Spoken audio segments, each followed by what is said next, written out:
We lost a few minutes on the program, but based on the conversations that were happening out here, it sounds like everybody found a friend to talk to and learn from. So not all is lost. So it's the way things go nowadays. Just figure it out and work through it. So it is my great pleasure to introduce a new, very good friend of mine, Cathy Sloss Jones, who is the president and CEO of Sloss Jones Real Estate Company, a multidisciplinary firm in Birmingham, Alabama. Her focus is on urban redevelopment and revitalization and the renewal of the community by renovating historic buildings, constructing new buildings that honor their surroundings, and providing planning services throughout the region. Some of her significant projects have included Pepper Place, which is a designated entertainment district, and Park Place, which is Birmingham's first Hope 6 neighborhood. A recognized civic leader, Cathy has served on many boards and chairs as the Alabama chapter leader of the Urban Land Institute, and as a low level, did I get that right? Low. All right. She honed her expertise in sound design principles and green building, studying innovative models for mixed income and mixed use healthy communities. She received numerous awards, including Birmingham Businesswoman of the Year, and in 2017 she was named to the Alabama Academy of Honor, which is Alabama's highest award. In 2022, is it the highest award? It is. Highest award, right? Well, one of them. I mean, it's one of your highest awards. Got it. In 2022, she became a Momentum Women of Impact honoree and gained accolades for her leadership and achievement in the lighting of Sloss furnaces. So, without further ado, Cathy Sloss Jones.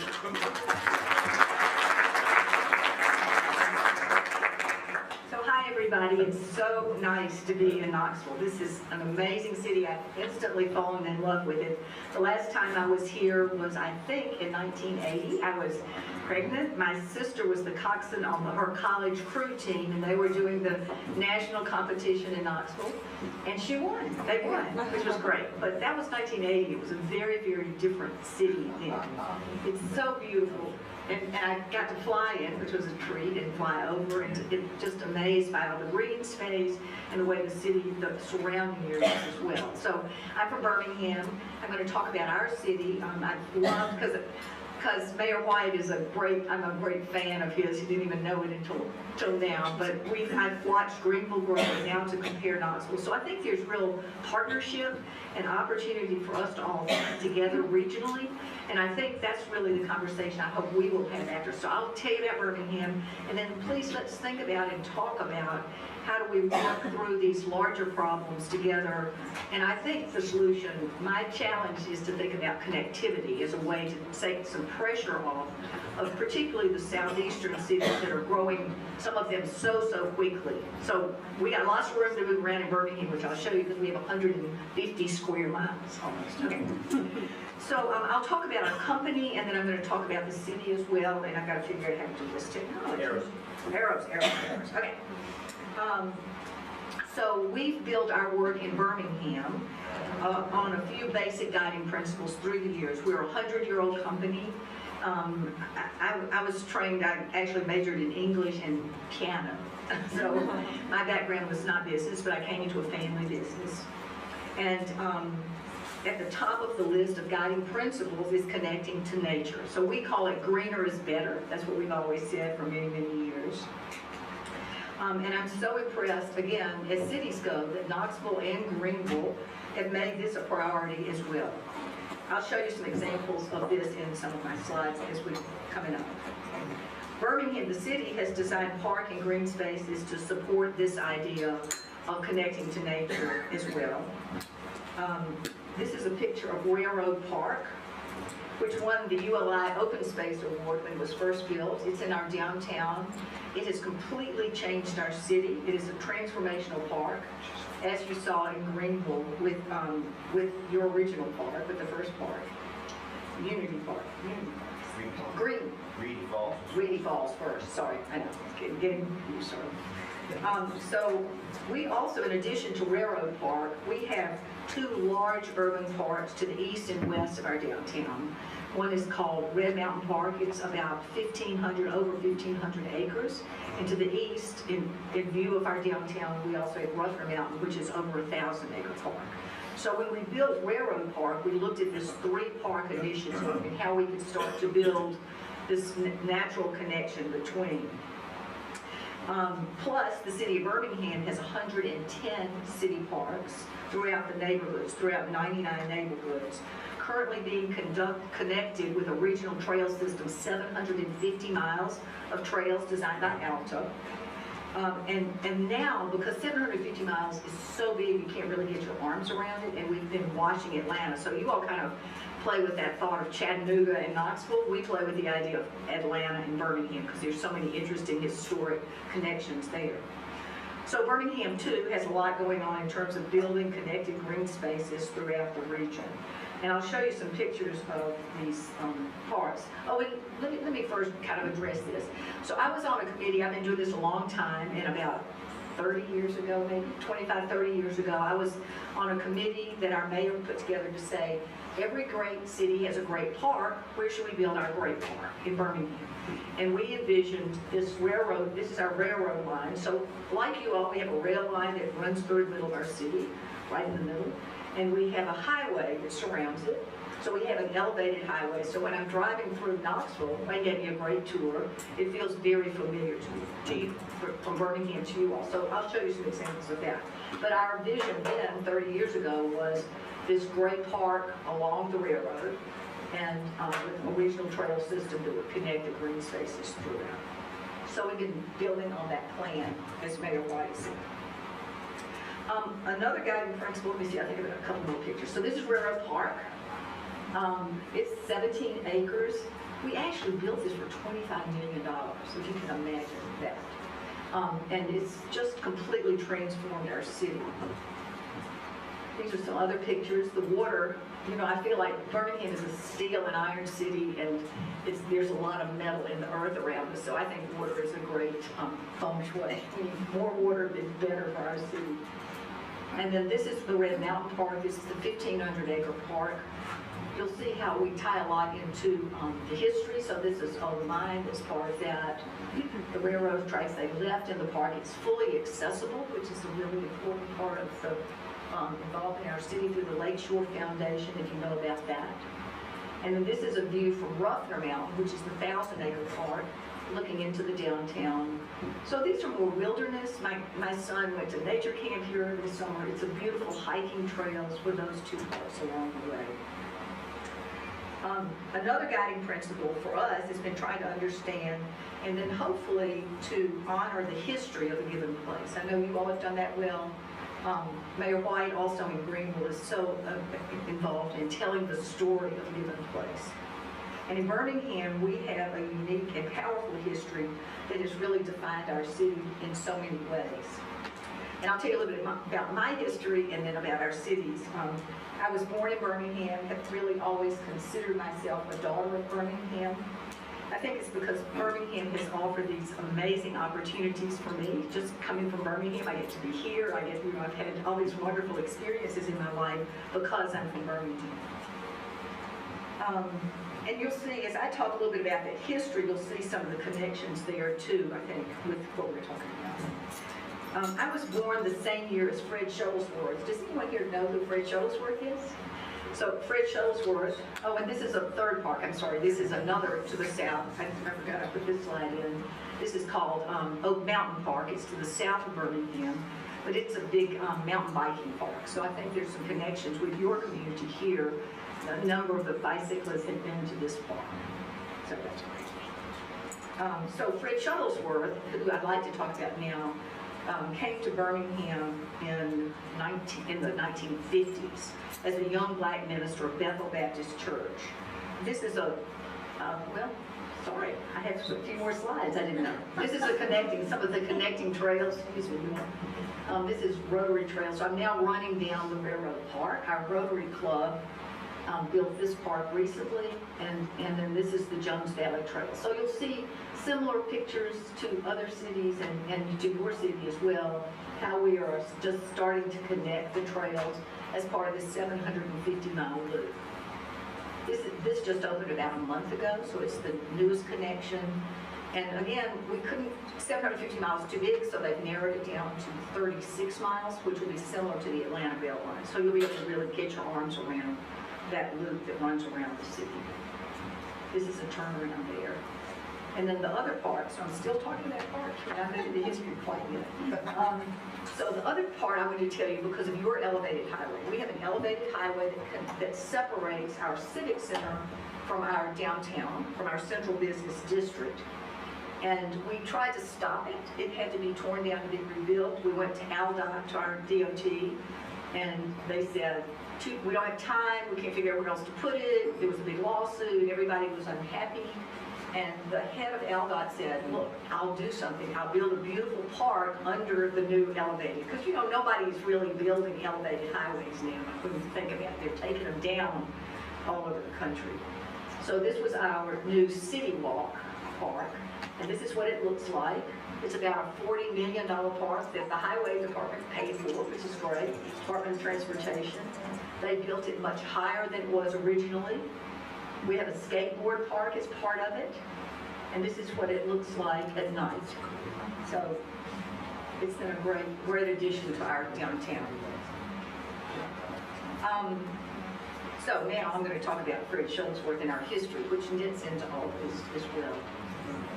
So this is Fred Shuttlesworth. This is a new installation in our museum by Rico Gaston, who's an African-American artist from Brooklyn, who does beautiful portraits of historic African-American icons. So Fred is the icon, was one of the founders of the SELC with Martin Luther King. So from a Birmingham perspective, and if you're involved in civil rights history, you know that Martin Luther King, Fred Shuttlesworth, and Ralph Abernathy were sort of the three lions that really built the movement in this part of the world.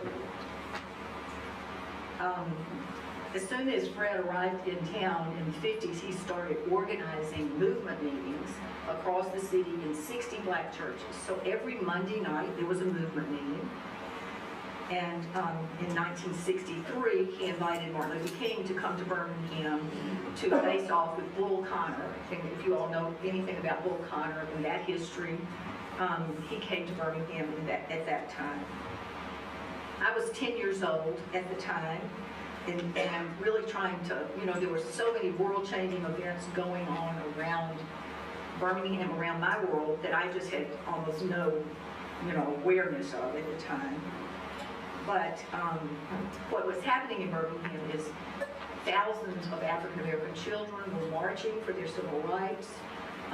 Where I went to church at the time, 4 blocks away, the 16th Street Baptist Church was bombed, killing 4 little black girls my age, about 10 years old, 10 to 14 years old.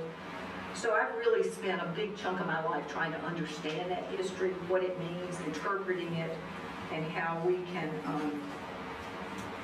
you know, how that you can take that horrific experience, which is what Fred used to say, Fred Shuttlesworth, and become Birmingham a model for all cities. So we have a National Historic Monument Civil Rights District, we have a world-class Civil Rights Institute, and the church, and people come from all over the world now to visit and learn about our civil rights history. Fred Shuttlesworth always said to me and to all of us, he said, you got to think about the Birmingham that was, and the Birmingham that is, and the Birmingham that can be. And I think that's really good advice for any city, to keep looking forward, but hold on to your history. Another thing you might not know about Birmingham is a very young city. It was built after the Civil War in 1871.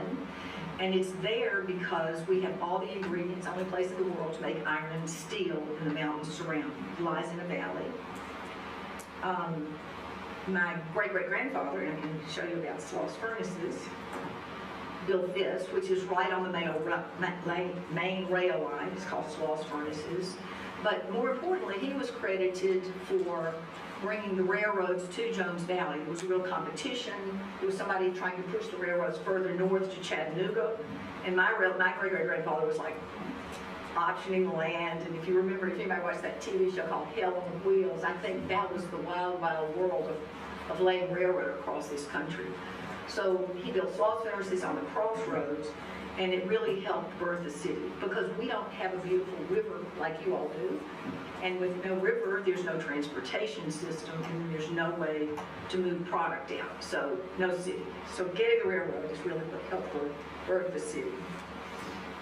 This was my grandfather started our company in 1920. He and his best friend started doing real estate development, building neighborhoods.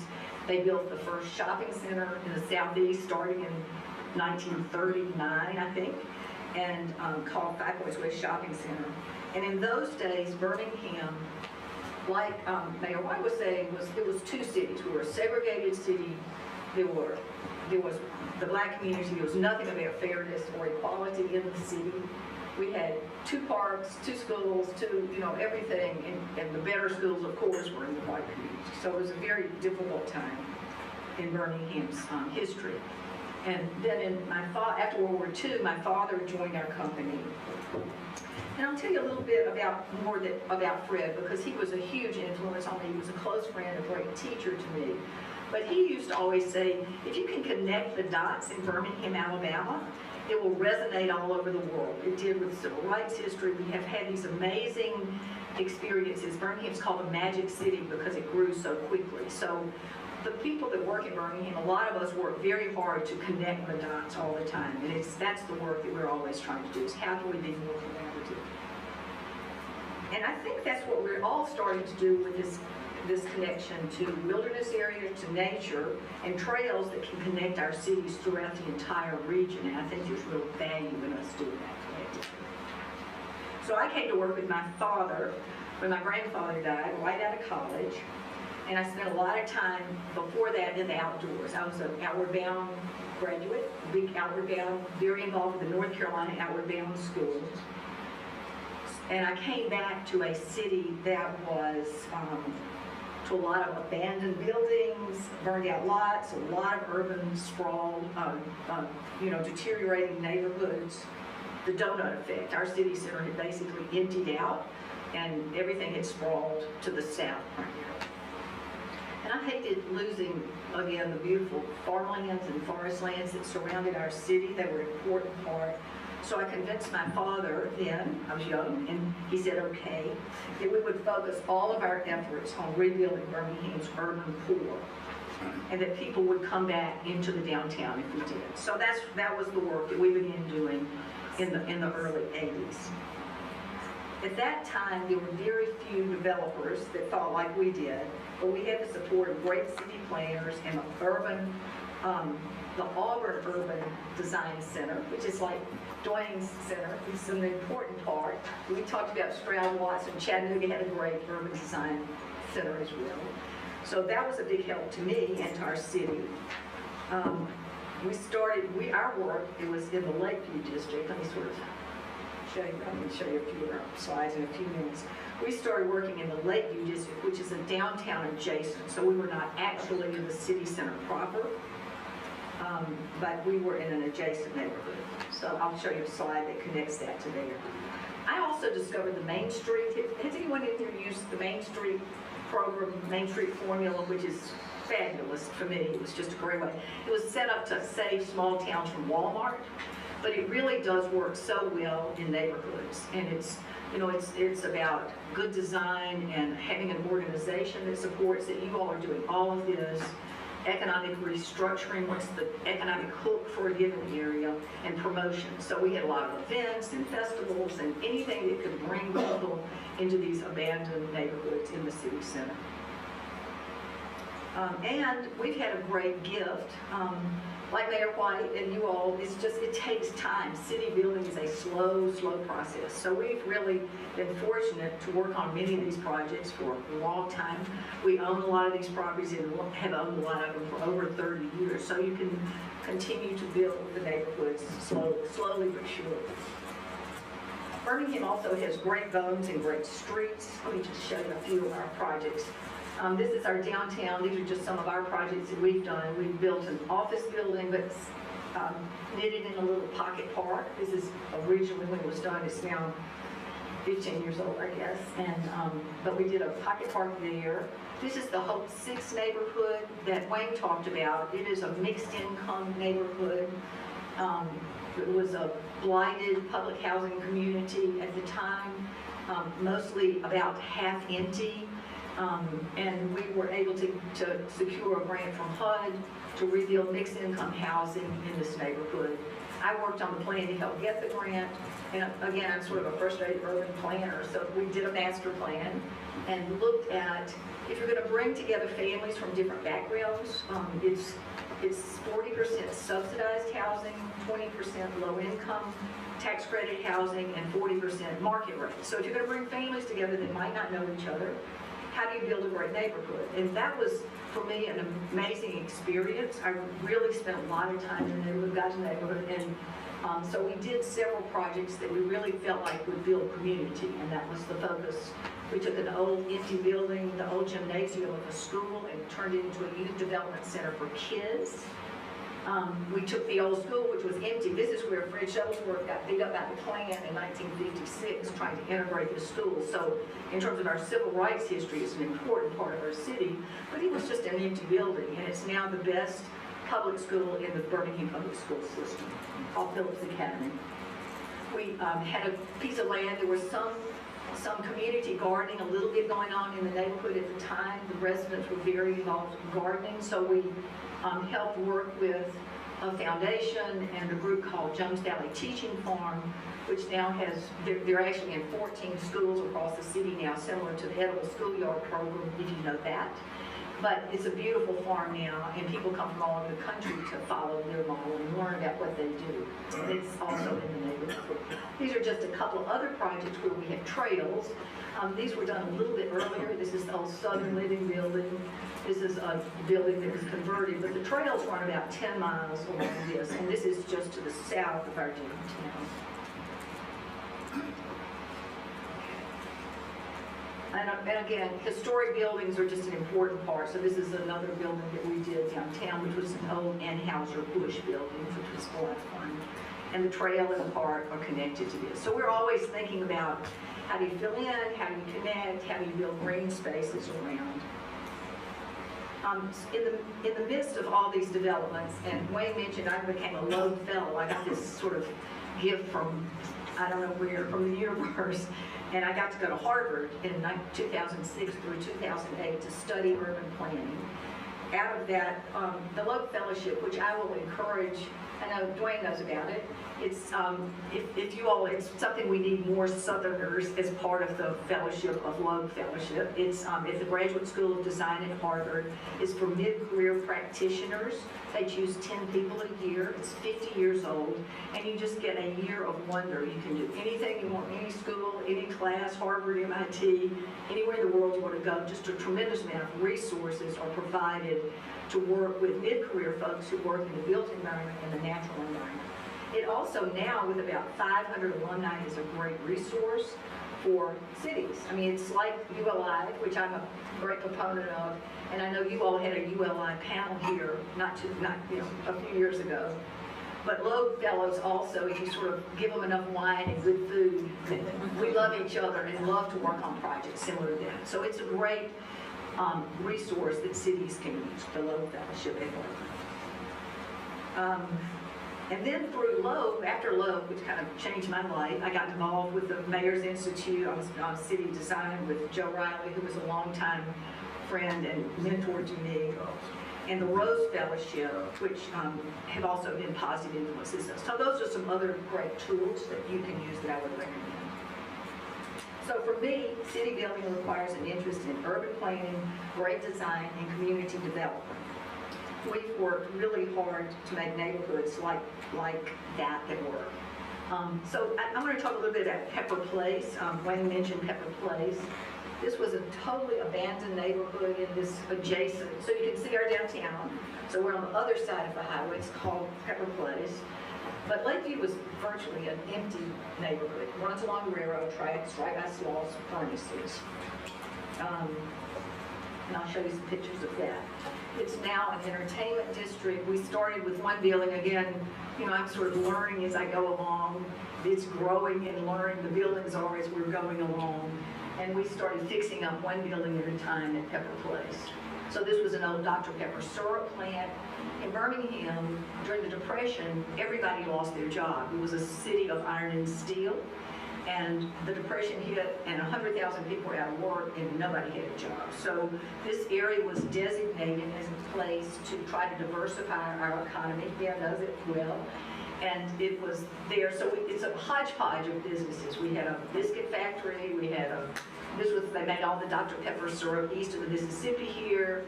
We had a children's clothing manufacturing, the first Ferguson, which was a plumbing supply. So lots of different kinds of businesses. But one of the things that we did is build in spaces to build to connect the outside to the inside, which ended up being incredibly valuable, particularly during COVID. So you can just see some examples of that in our projects. We had patios, little parkettes, trails that run between, and they don't belong to anybody. Everybody, some have restaurants adjacent, but people move around and have meetings outside. So we use the outside a lot at Pepper Place. This is the trail that we're building that will connect through the entire neighborhood. We have a little outdoor fireplace room. This is a restaurant called Batola, and we've built pavilions for seating in areas around there. We had a huge parking lot, and we brought in a Jenny's Ice Cream, which has been a great addition. But again, creating outdoor space for people to sit and share. So these are just some. And then during COVID, we strung some lights across the street and started Eat in the Streets.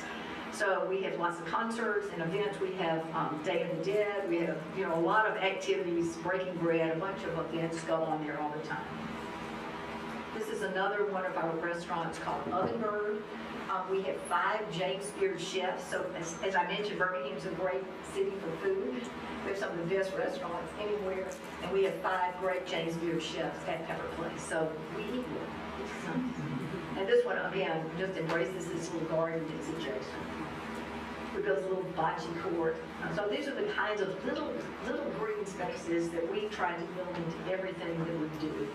And then our farmers market, which I know you all have a farmers market here, which I'm so sorry not to get to see, but this was the secret sauce that really changed this neighborhood. I had artists coming in, and we were trying to, convince people to move into this empty neighborhood. But when we started the market, which was 22 years ago, it really was the catalyst that changed everything. When we built our market, we're a nonprofit. Our Frank Stitt, who is our great chef that has the best restaurant in America, Highlands Bar and Grill, has been very actively involved. And our farmers were all kind of, dying on the vine. They said, we're going to lose our farm. We don't want our kids to be farmers. It's just farming is too hard. They were trying to compete with agribusiness, small family farms, and they had sort of given up. So we convinced 7 farmers. We set it up in a parking lot. We put up tents. And very soon it grew because of the chefs. The chefs knew that they had to have fresh, local food to be great artists and chefs. And so the chefs really embraced the farmers, and now we have 100 tents and 10,000 people on a Saturday morning at high season. And we built into this nonprofit a program that helped actually build those businesses. So we have a curriculum for how to build a business plan, how to create value-added things. So that's been a great catalyst for us in that several of our tenants came out of the farmers market, and it's built Birmingham's economy. We're all about local, and that's another thing that I see with you all here in Knoxville. We've built amazing local restaurant businesses, and a lot of that was incubated in these markets, which are now, again, it's a movement all across the country, and it's been one of the best things I think that's happened. So, if there's some more. These are some more farmers market pictures. And it's a wonderful, wonderful place. I said we're always competing with Atlanta. So they said in the Atlanta Constitution that they wish they had a farmers market like Pepper Place. So we're very, very proud of that. And then this is a quote that I found years ago. Dwayne, you recognize Christopher Alexander? Yeah, love that. I found that in his book sits by my bed. So as I mentioned before, we've built our project based on guiding principles. Others besides connecting to nature, which is a great one, and honoring the history of a given place, are setting a high bar for good design, creating spaces that build community, critical, being urban and not suburban, and working for sustainability. You know, greener is just always better. And also for us, because we have the Lakeshore Foundation, it's so important to think in terms of visibility and accessibility for universal design. So we're always trying to build for that as well. So I think the question is kind of what's next, where do we go from here? We've all gotten on the other side of COVID, which again I think took much more toll on us than we know. And the world's in a lot of disruption all around. But I think we can manage the turbulence of so much change quickly, and it just provides so many opportunities for us if we can manage that change, which is going on so quickly around all of us. In Birmingham, like you all, we have a great mayor who is providing clear leadership for us. That's important. I've always said, because I've worked with different mayors, if you've got a great mayor and a great team, your city will move. And then the other one that you mentioned is public-private partnership. I think there's nothing more important than partnership between the cities and the communities. We also have a world-class university in Birmingham, UAB, which is similar to your university, but our university occupies in our downtown 100 square blocks. So your whole downtown, right, 100 square blocks? That's just a quarter of our downtown. So we are pretty spread out and large and have lots of room to breathe, which is an advantage for us, but also a challenge. Like my friends and my planning friends come to visit and they say, Birmingham has an embarrassment of riches, and they're true. And you all as well, we're also lucky to have all of these wonderful pieces that build great cities. I've always been a great advocate for thinking globally but acting locally. And I think it's especially important now, as I mentioned, that we all think regionally and collectively. I think there is some opportunity for us with these challenges and opportunities for us to think together. There's shifts occurring in demographics, as you all know, wealth and eventually power. AI and technology is exponentially moving constantly and frighteningly fast, making everything efficient, but really hard to keep up with. Transportation will soon be electric, self-driving, driverless, because, you know, I don't know how many of you all have an electric vehicle. I have a Tesla, and it drives me at least 70% of the time. I'm kind of getting where I'm outsourcing my driving ability to this car that moves me around. Yeah, I mean, it's amazing. And focus on the built environment and the natural environment is changing dramatically too, like buildings. And building designs have finally really embraced green values, and all of that is becoming transformation. So a lot of growth, a lot of opportunity will be led by those of us who work in this world of built and natural environment. So I think it's important that we do what we're doing now, which is talk to other cities, visit other cities, listen to best practices, and learn from each other. The question that I would sort of put out there for all of us, because I'm also on the Rails to Trails board, which is a national board that has amazing capacity, real resources now with the new infrastructure law, and there are really opportunities for connecting across the Southeast in particular. They've been building a great northern line connector called the Great Northern Rails to Trails, which goes from Washington, D.C. to Washington State.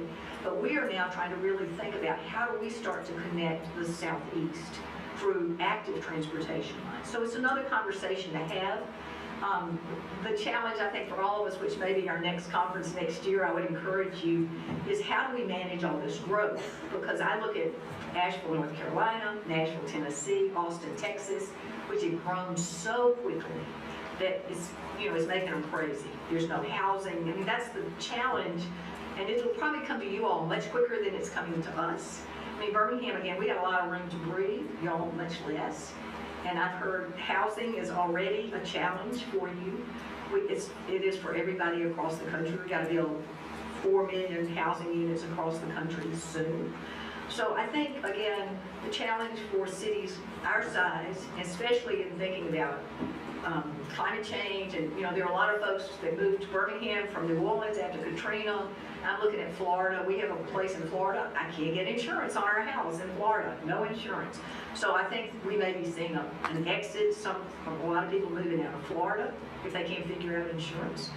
And so that is the conversation I think that we all need to be having, particularly in the Southeast, about how do we work together more collaboratively to explore best practices for managing the growth that's coming, continuing to grow, continuing to build inclusive, equitable, healthy cities, which is what we got to do. But then how do we start to think about how do we manage that fast growth, which can just knock you forward. So, all right, I'll stop there. And then, wait, I got one more slide. I grabbed this one. One more. And this is the Swamp Rabbit Trail. So this is my bow to you. This is Callan Childs, who works with me, who put all this, helps me put things together. She's an architect. And she came to visit us, was heading back to Birmingham. Her kids were at camp. And she came down so that they could spend 2 days in Greenville, riding the trail, visiting your parks. So from an economic development standpoint, that's their favorite city. And so I just wanted to, these are her children on that trail. Swamp Rabbit. Okay. Thanks.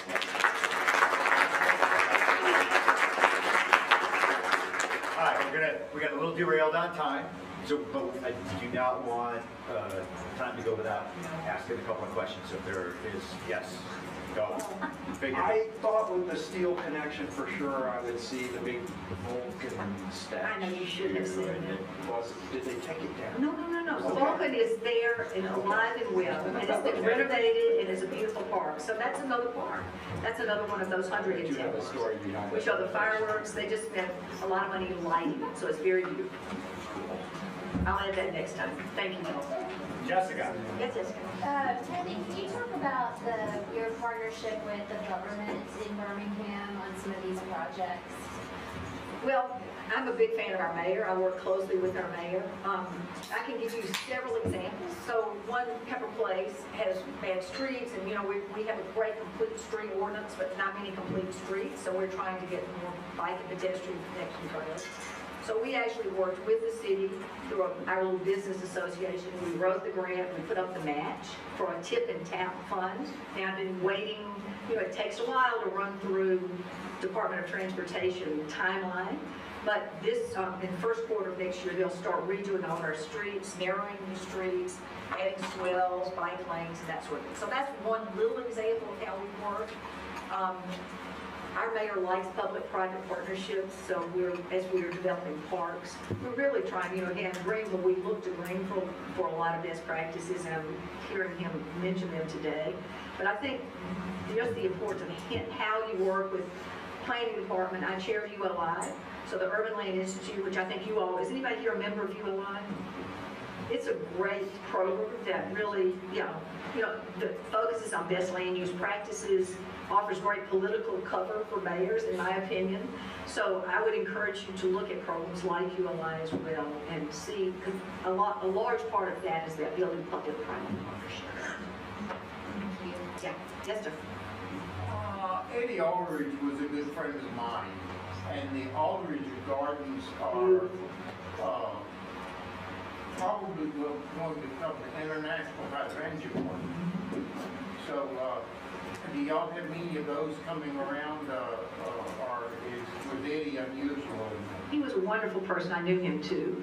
And so there are a lot of parks I did not show you. We have 100-acre botanical gardens in Birmingham, zoo botanical gardens, world class in both cases.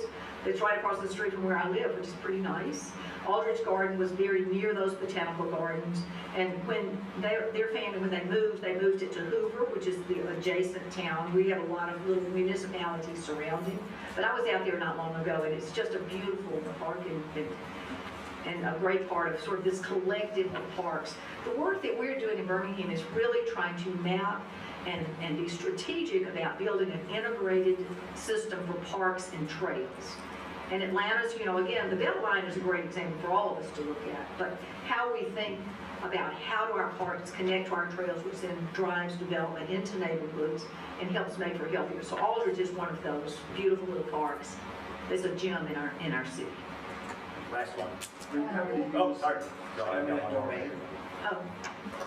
We, nobody likes it, but, I'm trying to think the last time we used it, but, You get the right of ways for paths. for rail. Well, that's a whole nother, rail banking, that's a very complicated and interesting conversation, but it sounds like you all have, and Carol, have a great opportunity to build some more rails to trails and more connectivity, because y'all are on the map for bicycling, and that's pretty cool. Thank you for your interesting talk. You said you learned a lot about bringing diverse communities together, communities that are diverse with diverse income levels. I know you could probably talk for a couple hours on that, but could you just hit 1 or 2 or 3 highlights about what you learned doing that? Well, I would just refer back to Knox's talk, to Mayor White's talk. It is really about listening to the neighborhood. It's got to come from the neighborhood, no question about it. So the neighborhood that we designed, Park Place downtown, and we are, our neighborhoods are starting to revitalize. It's our mayor's #1 objective, but you cannot displace. So it's got to be about, what does the neighborhood want? How do you honor the history of the place? So it's really, again, I would use you as the best example. You just have to take the time. You have to listen. That was the job that we did, was to listen to the neighborhood, to see what the neighborhood wanted, and that's how we got that beautiful farm, garden, community garden, things like that. Some of our best examples, models have always come out of listening to the community. So to me, it's about facilitating a conversation, not trying to direct anything, but listening. Okay? Thank you. Done? All right. Thanks.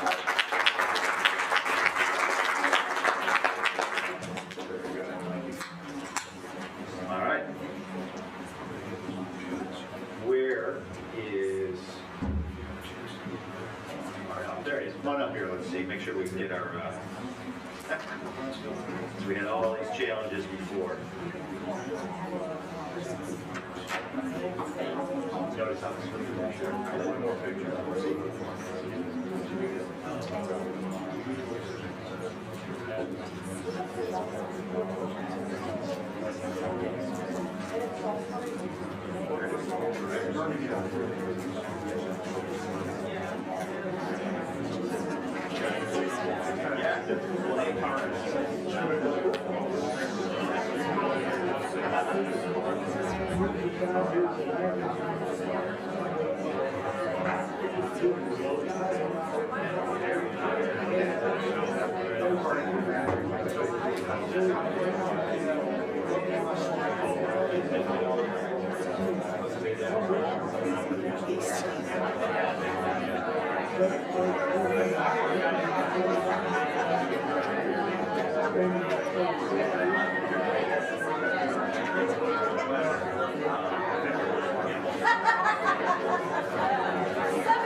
All right, I know you guys are getting used to us having technical difficulties, but we have solved that. So we are ready to go right in to our next fantastic presentation.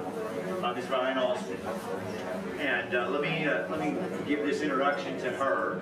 As Communications and Outreach Manager for the Baltimore Tree Trust, Ryan Alston helps to drive engagements both online and within Baltimore City communities. I did learn yesterday it's sometimes referred to as Smaltimore because it acts very much like a small city. So, but it's interesting.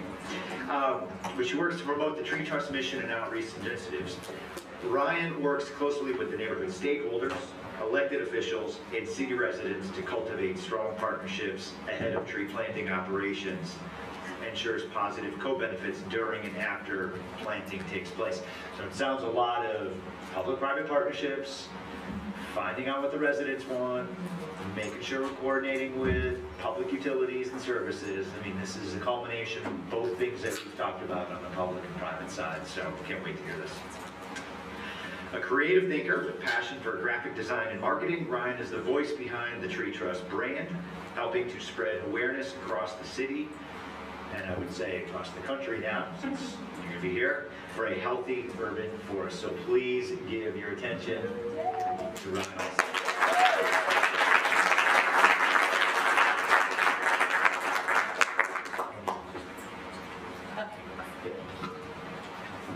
Hello everyone, good afternoon.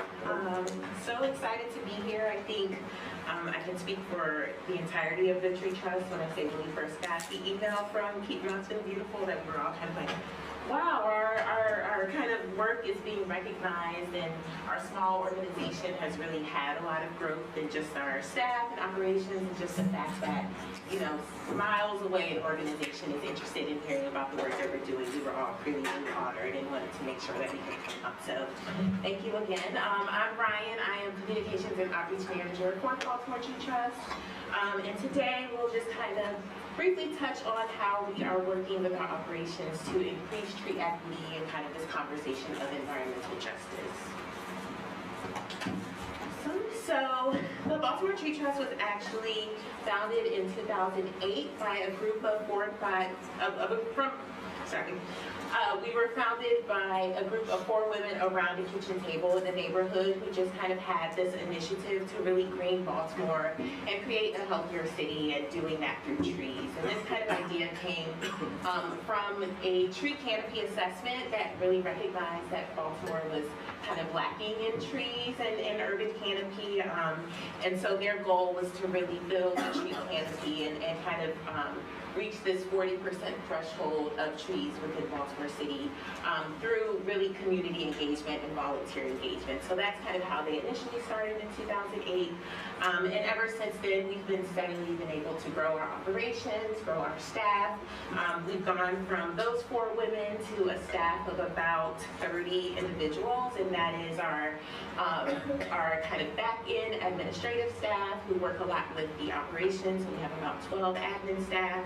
And then we have a wonderful team of neighborhood foresters, and that's about 15 year-round staff, planting crews that all they do is plant trees, and they maintenance, and they make sure that all of the trees that we have planted are getting inventoried and are being managed as well. So we're a minority-led organization.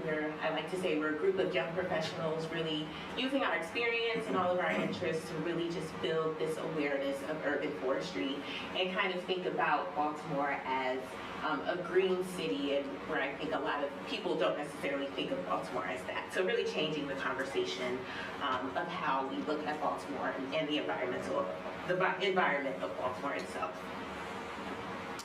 Okay, so today I'm just going to talk to you a little bit about tree equity and why it matters, specifically in urban cities and urban communities.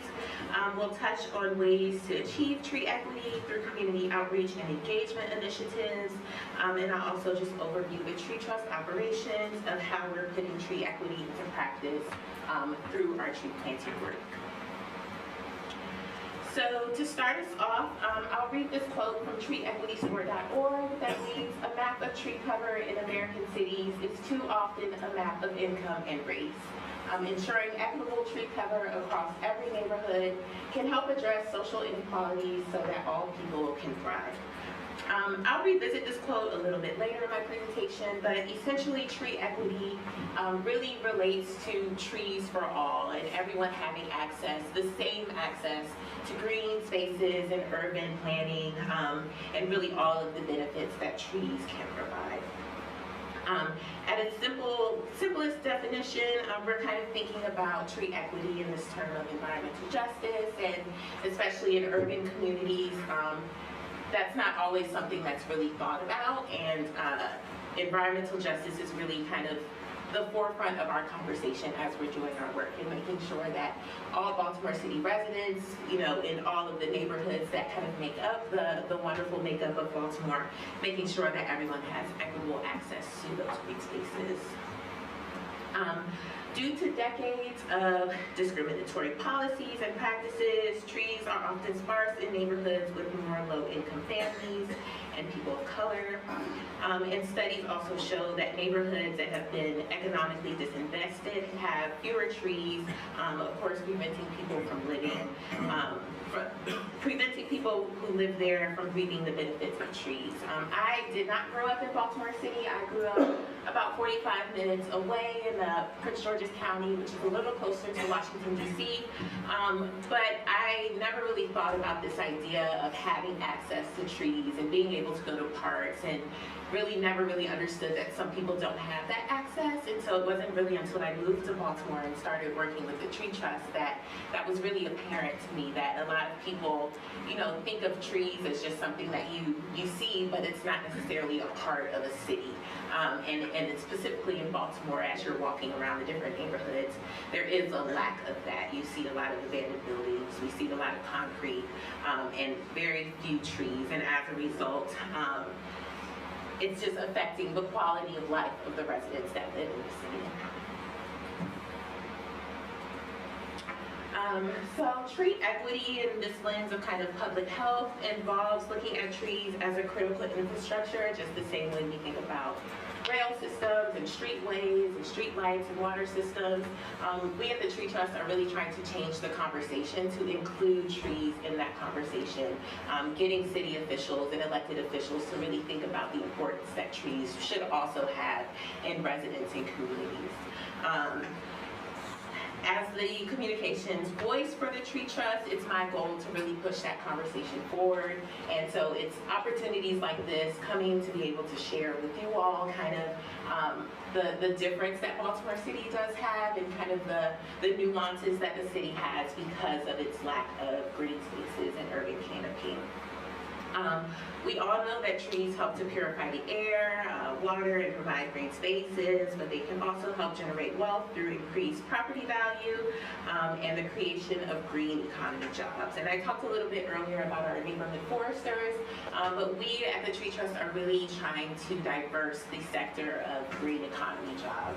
And so with our full-time employees being residents from Baltimore City and having families that live in Baltimore City specifically, we're able to kind of push that forward and really increase the diversity in this green jobs and urban planning, and allowing them to kind of explore what their interests are. A lot of them come from areas where they have either no interest and they just kind of needed a job, and so they hopped upon our planting teams.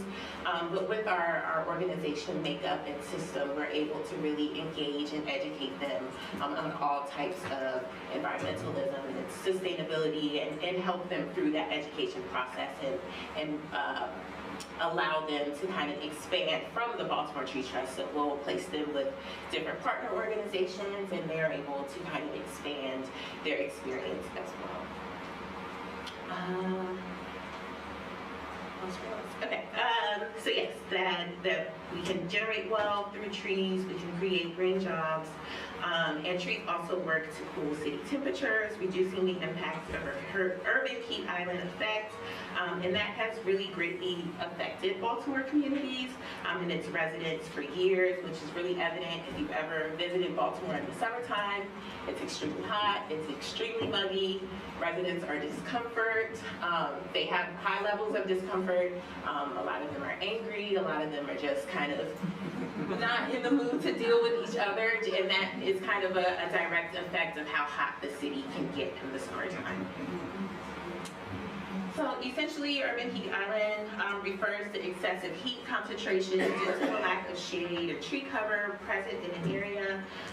It's this idea that two neighborhoods can register the same temperature on a weather map, but as you go and look a little further and start to really identify areas, you're finding that some of these neighborhoods are extremely hotter, 12 to 15 degrees hotter than a neighboring community that has a bunch more trees, has a lot more parks.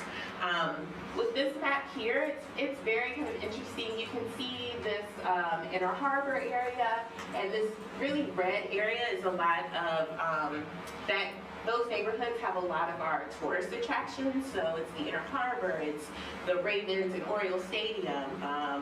We have the, if anyone is a good timer and kind of likes to drink, we have the Natty Boh factory. We just got a new Guinness factory, Sagamore Rye. So these are the areas that a lot of tourists really come and want to see Baltimore. Those are the areas that are a lot hotter. And so that area has kind of been deemed the black butterfly of Baltimore. And that's just kind of the history of redlining and policies that we'll kind of get into a little later. So yeah, looking at this temperature map of Baltimore, it is very clear that areas closer to the county lines, those are areas that have been focused, and tree plantings have been focused in those areas. There are green parks, there are trails, there's all this really environmentally friendly areas. But as you move closer into the inner part of the city, that is kind of been forgotten about. There is a direct connection between tree canopy and shade cooling effects, like I said earlier. We find that areas within this inner city that have less trees are paying higher utility bills because of excess usage. They're trying to cool themselves down, and a lot of people don't realize that trees have a direct effect to that. We're also seeing elevated air pollutants and greenhouse gases, which have significant impacts on health. A lot of our staff, that really drives them to do the work that they're doing. It really drives them to plant as many trees as they can in a day. They get really excited of just texting our Slack channel of like, oh, I planted 12 trees today. And they take a lot of pride in that because a lot of their families come from a history of asthma and respiratory diseases and illnesses. And so they understand that one tree can really make a difference in their families' lives and in kind of the future generations of Baltimore. Kind of like I touched on earlier, studies also show that crime rates and resident discomfort are higher in these areas, and that's just because of lack of tree canopy.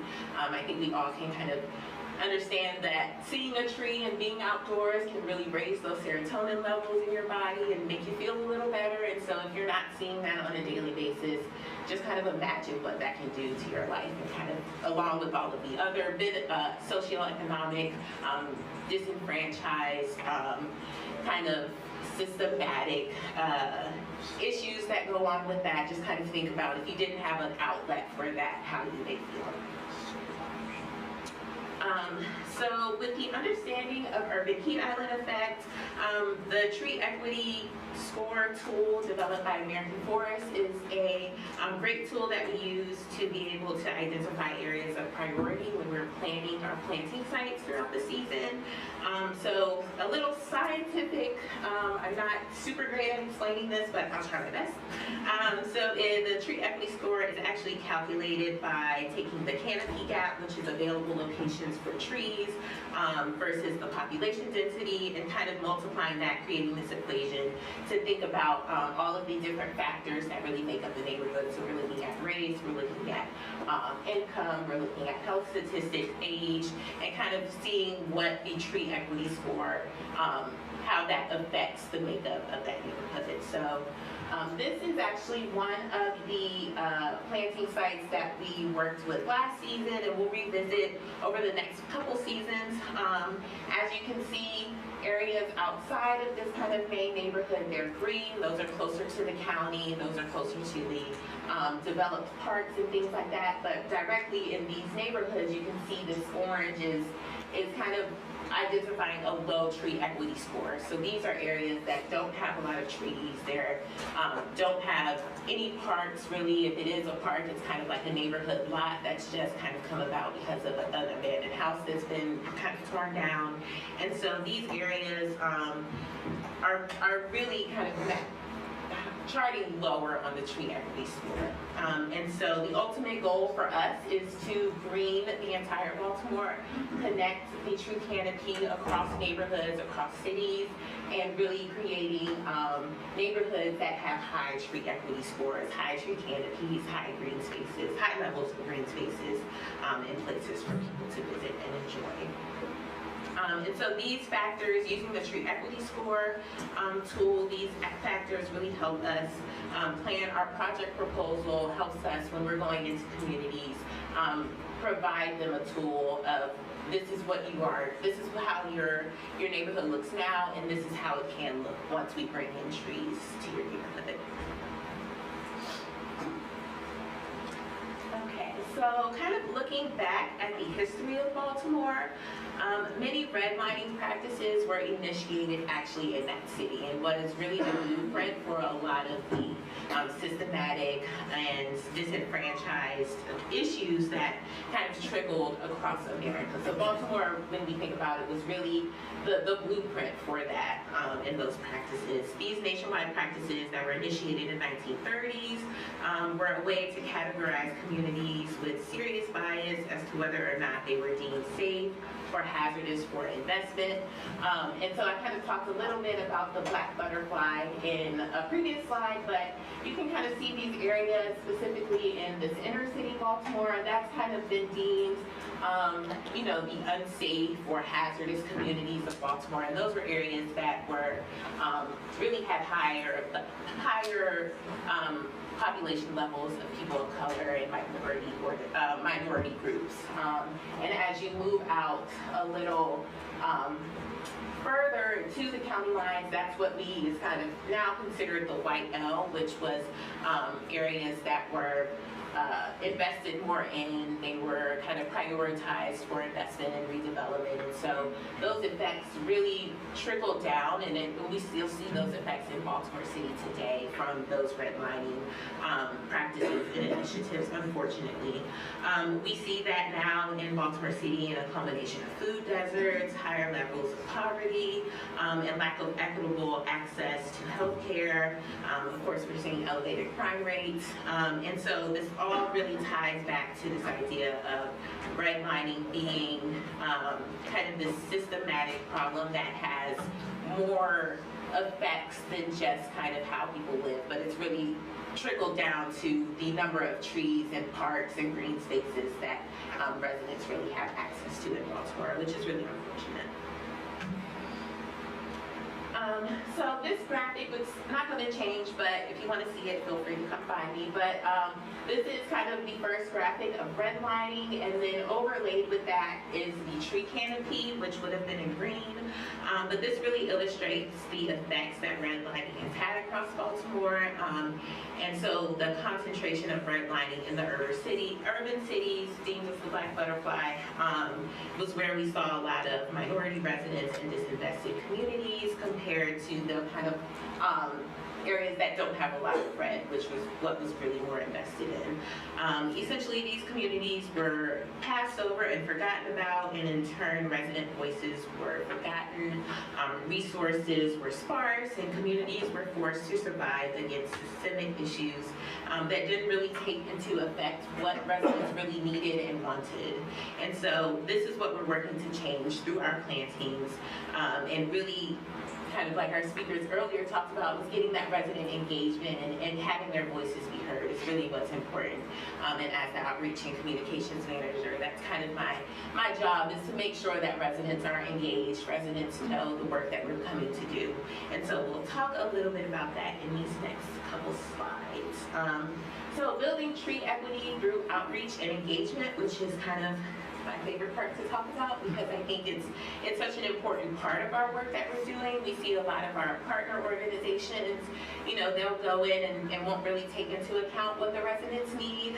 They'll kind of step into it and start that initiative and start that conversation, but once the work starts to get done, the residents are kind of still forgotten about. So we're making sure that we are communicating with residents every step of the way, and really continuing that follow-up even after the trees are planted.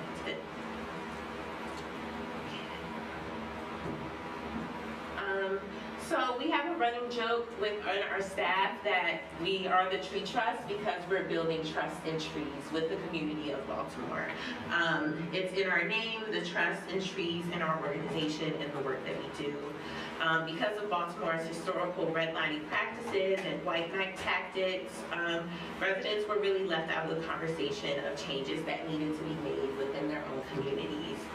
Blocks were gentrified, trees were cut down, buildings were abandoned without residents having a say, and that really caused a lot of distrust in the good work that wanted to be done, that was coming in to be done. Residents just didn't trust developers or organizations that, you know, had this guise of I'm coming in to do some good work. They just really didn't trust that, and so that kind of made that partnership a little bit more difficult to navigate. So a couple ways that we're building tree trust in our work. It helps us to create a larger impact. We're able to plant more trees. We're able to really get that community engagement and also education as well. It and why trees are so important. And so the first step is we're meeting residents where they are and understanding that everyone is going to have a different experience with trees. Some people grew up with trees, some people didn't grow up with trees, and so that really shapes how they think about tree canopy and urban and green spaces in their communities.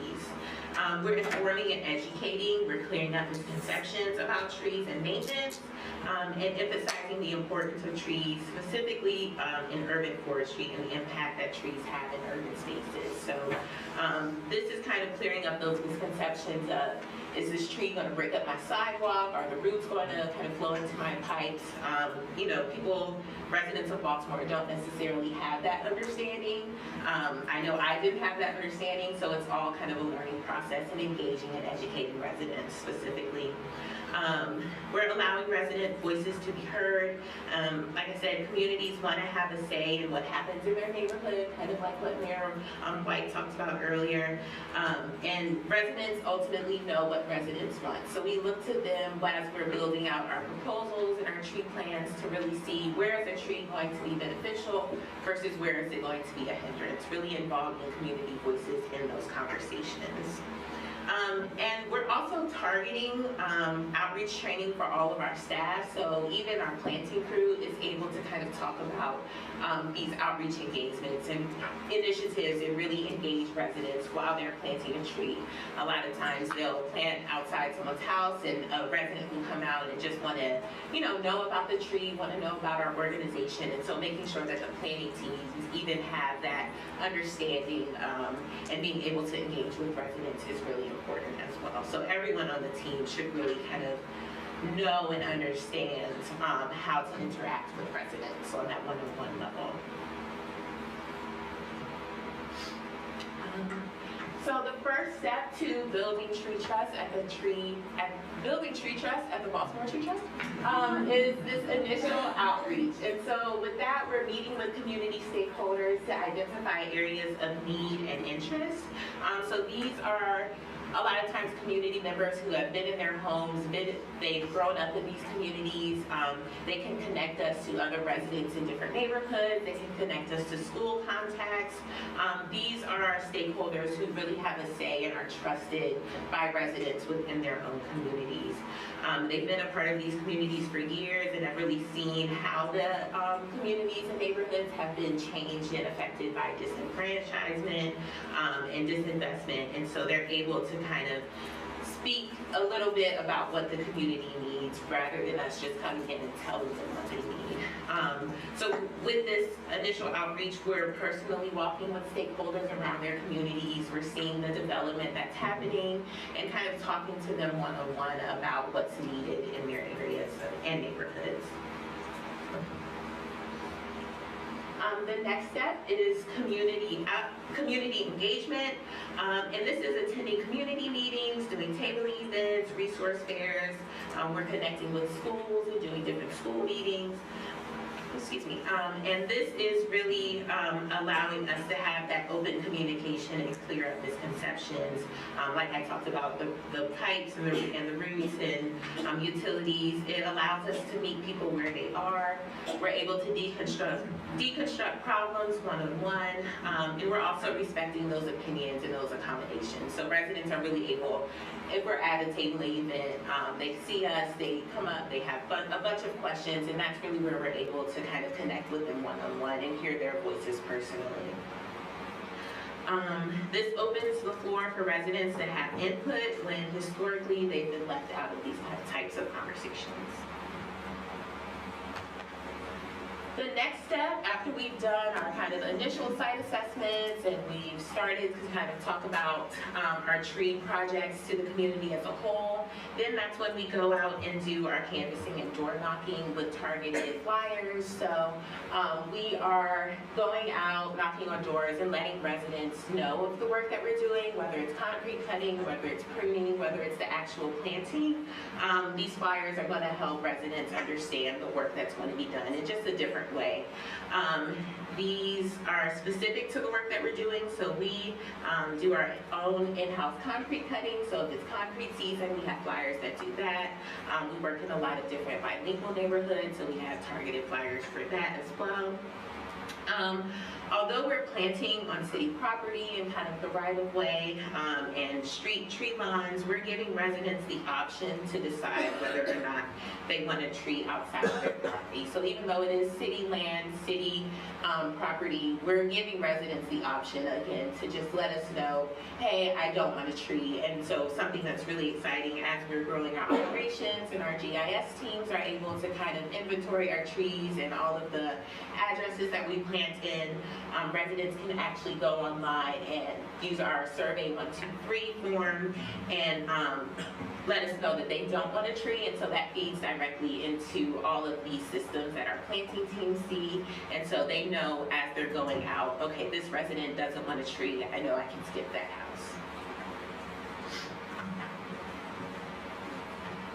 And then our last kind of step to building tree trust is through volunteer engagement. And this is where we're allowing community members to join our planting events. We're organizing student events in schools, which are always really fun. I think last week we had about 3 different school events, and so that's great. We get students from all over, from all different ages who, you know, have never planted a tree before, and they come out, they find worms in the dirt, and it just really continues that conversation of urban forestry and tree planting, and gets students to think about another career or another pathway outside of kind of what they're normally thought about or think about. Okay, so after we've done the outreach and kind of really engaged our residents, then we're able to go in and plant. So that's kind of my next portion of the presentation, is how this outreach fits into our workflow cycle and our operations cycle. So like I said, outreach is just one portion of the tree trust work cycle. Our first step is the initial site assessment, and that's when our project coordinators are going out to neighborhoods, and these are either neighborhoods that we've had on our list for a while, where we get a lot of resident requests through like Facebook or Instagram, who are coming and saying, you know, I need trees in X community. We'll send out a site assessor to really survey what the potential number of trees and possibility of trees that we're able to plant in that community. After that is when, once we find and identify sites, that's when our outreach comes in, and the outreach really, like I said, kind of continues throughout the cycle.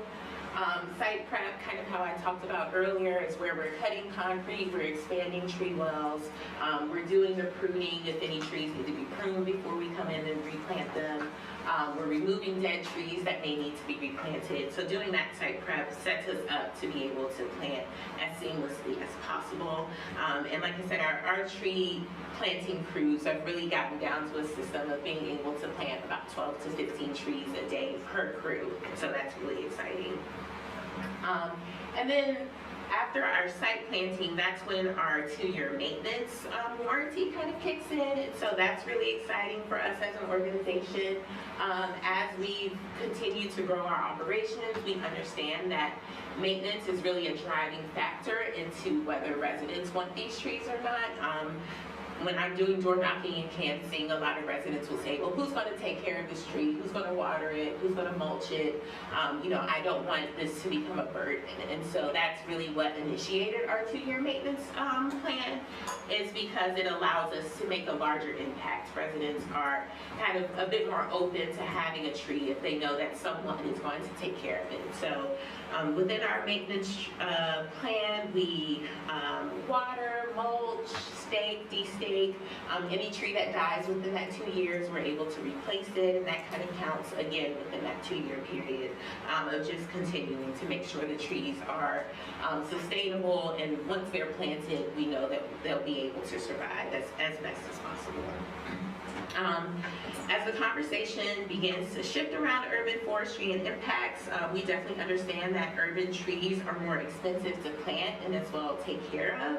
And so historically, that's kind of been a challenge for us to fund, but now that grants are really recognizing that urban trees kind of are more expensive than rural trees, they're starting to build in this kind of maintenance piece in their grants and in their funding. So we're able to kind of ask for that a bit more and really support our operations. And so right now, I think we have a dedicated team of about 2 to 3 foresters. That's all they do each week is go out, all of the trees that we have inventory, they go out and they check the health of the tree. They're able to water and maintenance the tree as they're needed, and that is solely what they do.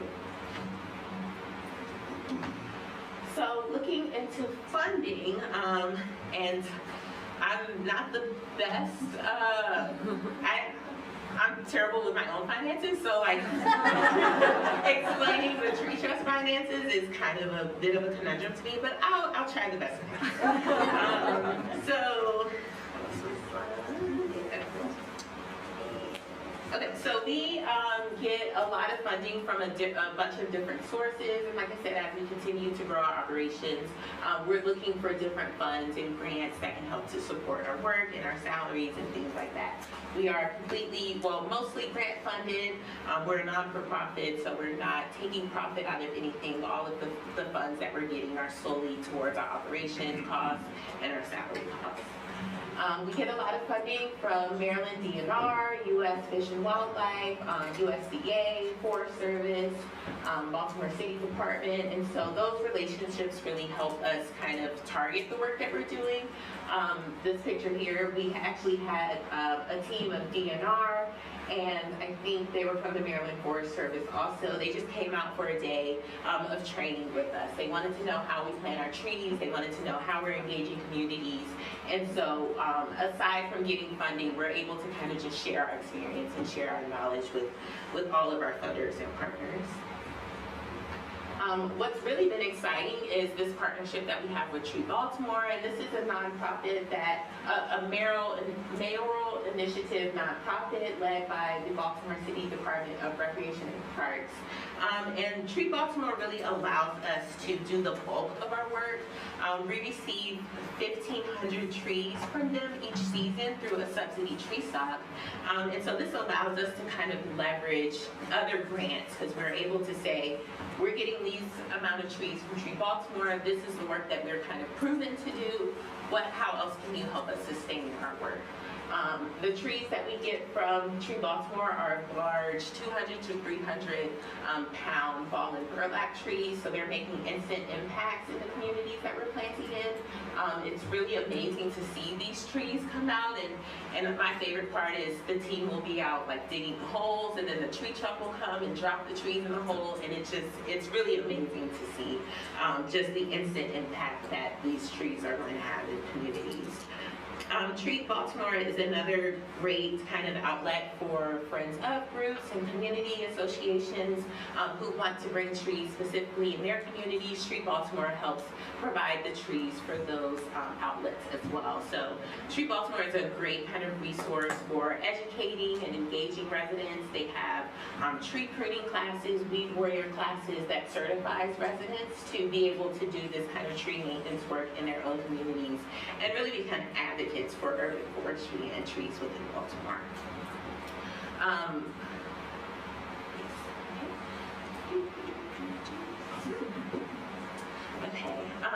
Outside of kind of our Tree Baltimore funding, we receive a lot of grants and private funds. Some of our larger partners are Chesapeake Bay Trust, Arbor Day Foundation, and American Forest. Specifically, one thing that's really exciting for us this season is the legislation that has passed for the Maryland Tree Solutions Now Act, which is a Maryland initiative to plant 5 million trees across Maryland by the year 2031. And within that 5 million trees, 500,000 trees are really targeted for urban areas and urban neighborhoods. And so we're able to kind of target our mission along with this larger picture of trees across Maryland. And so I think this week we reached 600 trees planted towards that grant just this season. So it's really exciting to have that support and have that backing. Even though we are such a smaller organization, just to be able to have the support from a large nonprofit like Chesapeake Bay Trust. Another exciting grant is the Arbor Day Environmental Justice Grant, and this is a target-funded grant, the first of their kind to really bring the conversation forward about environmental justice and why that's so important. And so with that, we're able to really focus trees in those areas of Baltimore that I talked about that have been historically disenfranchised and disinvested in. So bringing that awareness of environmental justice to those communities. And with these grants and kind of private funds, we're able to do a lot of corporate relationships and sponsorships. So last season, we did a planting with UPS, and so they sponsored our planting. We did another planting with State Farm at an elementary school, which was really great. And having their support is always really awesome to see as such a small organization, just getting the recognition from these larger corporations and funding from those to support our work has always been great. Another portion of our funding comes from forest mitigation. And so the Maryland Forest Conservation Act was an act that was passed in 1991 to conserve forest cover on development sites by minimizing the loss of trees due to redevelopment initiatives. So this law requires developers to replant trees that they are removing because of redevelopment. So they can either replant the trees themselves, they can pay a fee directly to the Maryland government, or they can hire contract out to organizations to replant the trees for them. And so that's where our forest mitigation comes in. One exciting project that we worked with was we have now a Top Golf in Baltimore, which I'm really excited to go to. And so that mitigation for us this fall, we were able to plant 125 trees. Last season, we were able to help out with the Under Armour campus redevelopment of Fort Covington in downtown Baltimore. And with that, we really had the largest tree planting season that I think we've ever had, with planting just about 1,500 trees for that mitigation site specifically.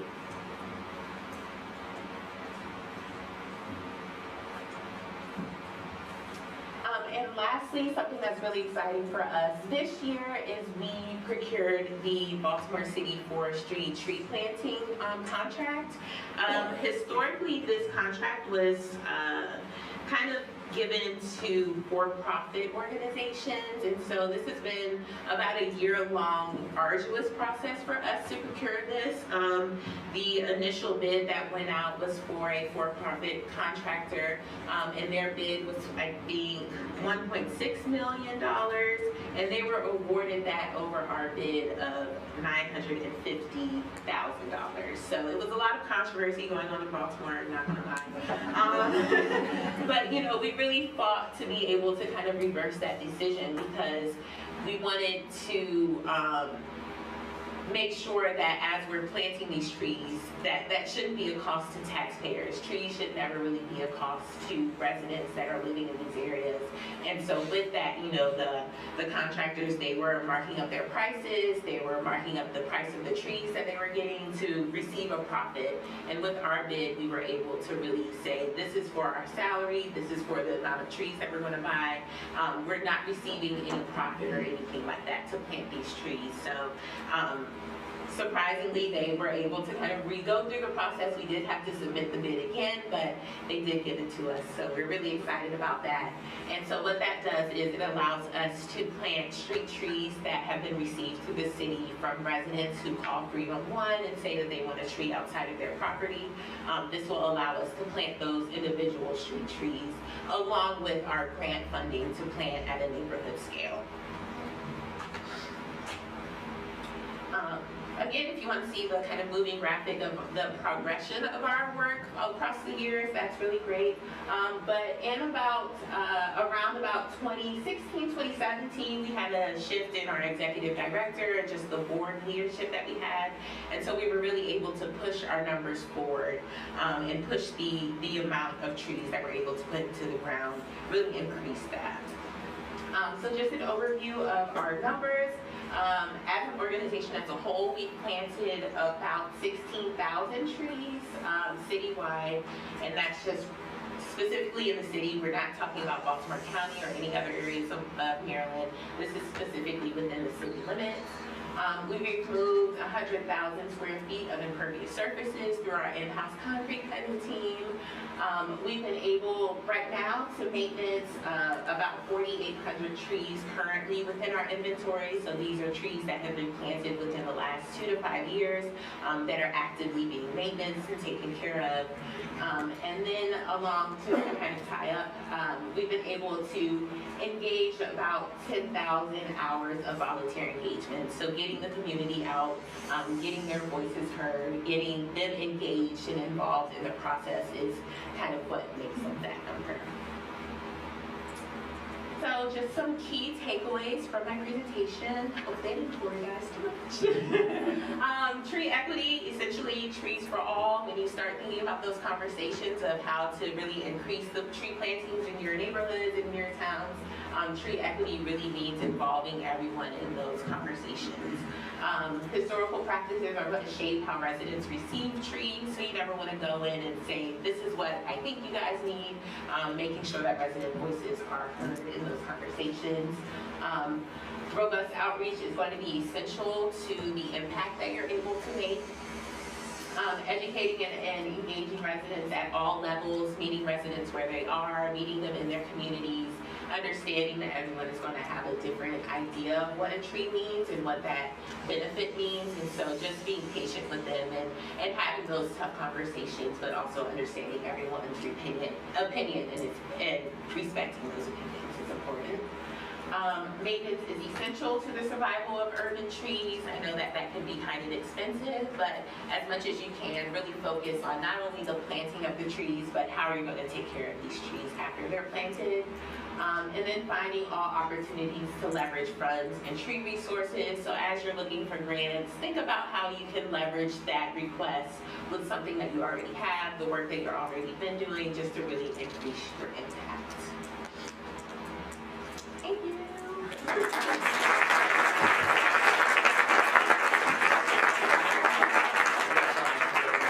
Okay. All right, so before we get in, I've got one question. Yeah. How many people don't want a tree? And why? And this is, I'm surprised. fascinated probably of why. Yeah, I mean, we get a lot of just concerns about, oh, it's gonna block my right of way, I'm not gonna be able to get into my car, the leaves are gonna fall in my lawn, and I don't have anyone, I'm old, I'm elderly, I'm not gonna have anyone to be able to break these leaves. So we get kind of just a plethora of reasons why, and that's really why, of course, we are engaging and understanding everyone's opinion, but really kind of bringing it to the larger picture of, you know, this one tree can really make a large difference. So when they see their neighbors getting one, do they sometimes Oh, change their mind? absolutely. Like, so about that? Yeah, we'll go through the whole door knocking process, and a resident is like, no, I don't want a tree. They'll go through the tree decline for them, and then once they see the tree truck, they see the different types of trees that are on the tree truck. They see, yeah, exactly. They come out and say, oh, I changed my mind. They see their neighbors getting trees, and they want to be a part of that conversation. So we definitely see the switch happen immediately with that. Visual. Yeah. It's like the mayor was saying, you got to see it. And once you do, it'll change your mind. All right, let's, I'm going to start on this side of the room this time. I respect the amount of work that's gone into all of this. I just have a quick question. You can select tree species in order to create a sense of place or a theme identifying a neighborhood. Does Baltimore Tree Trust try to also identify a neighborhood by the type of trees that you plant?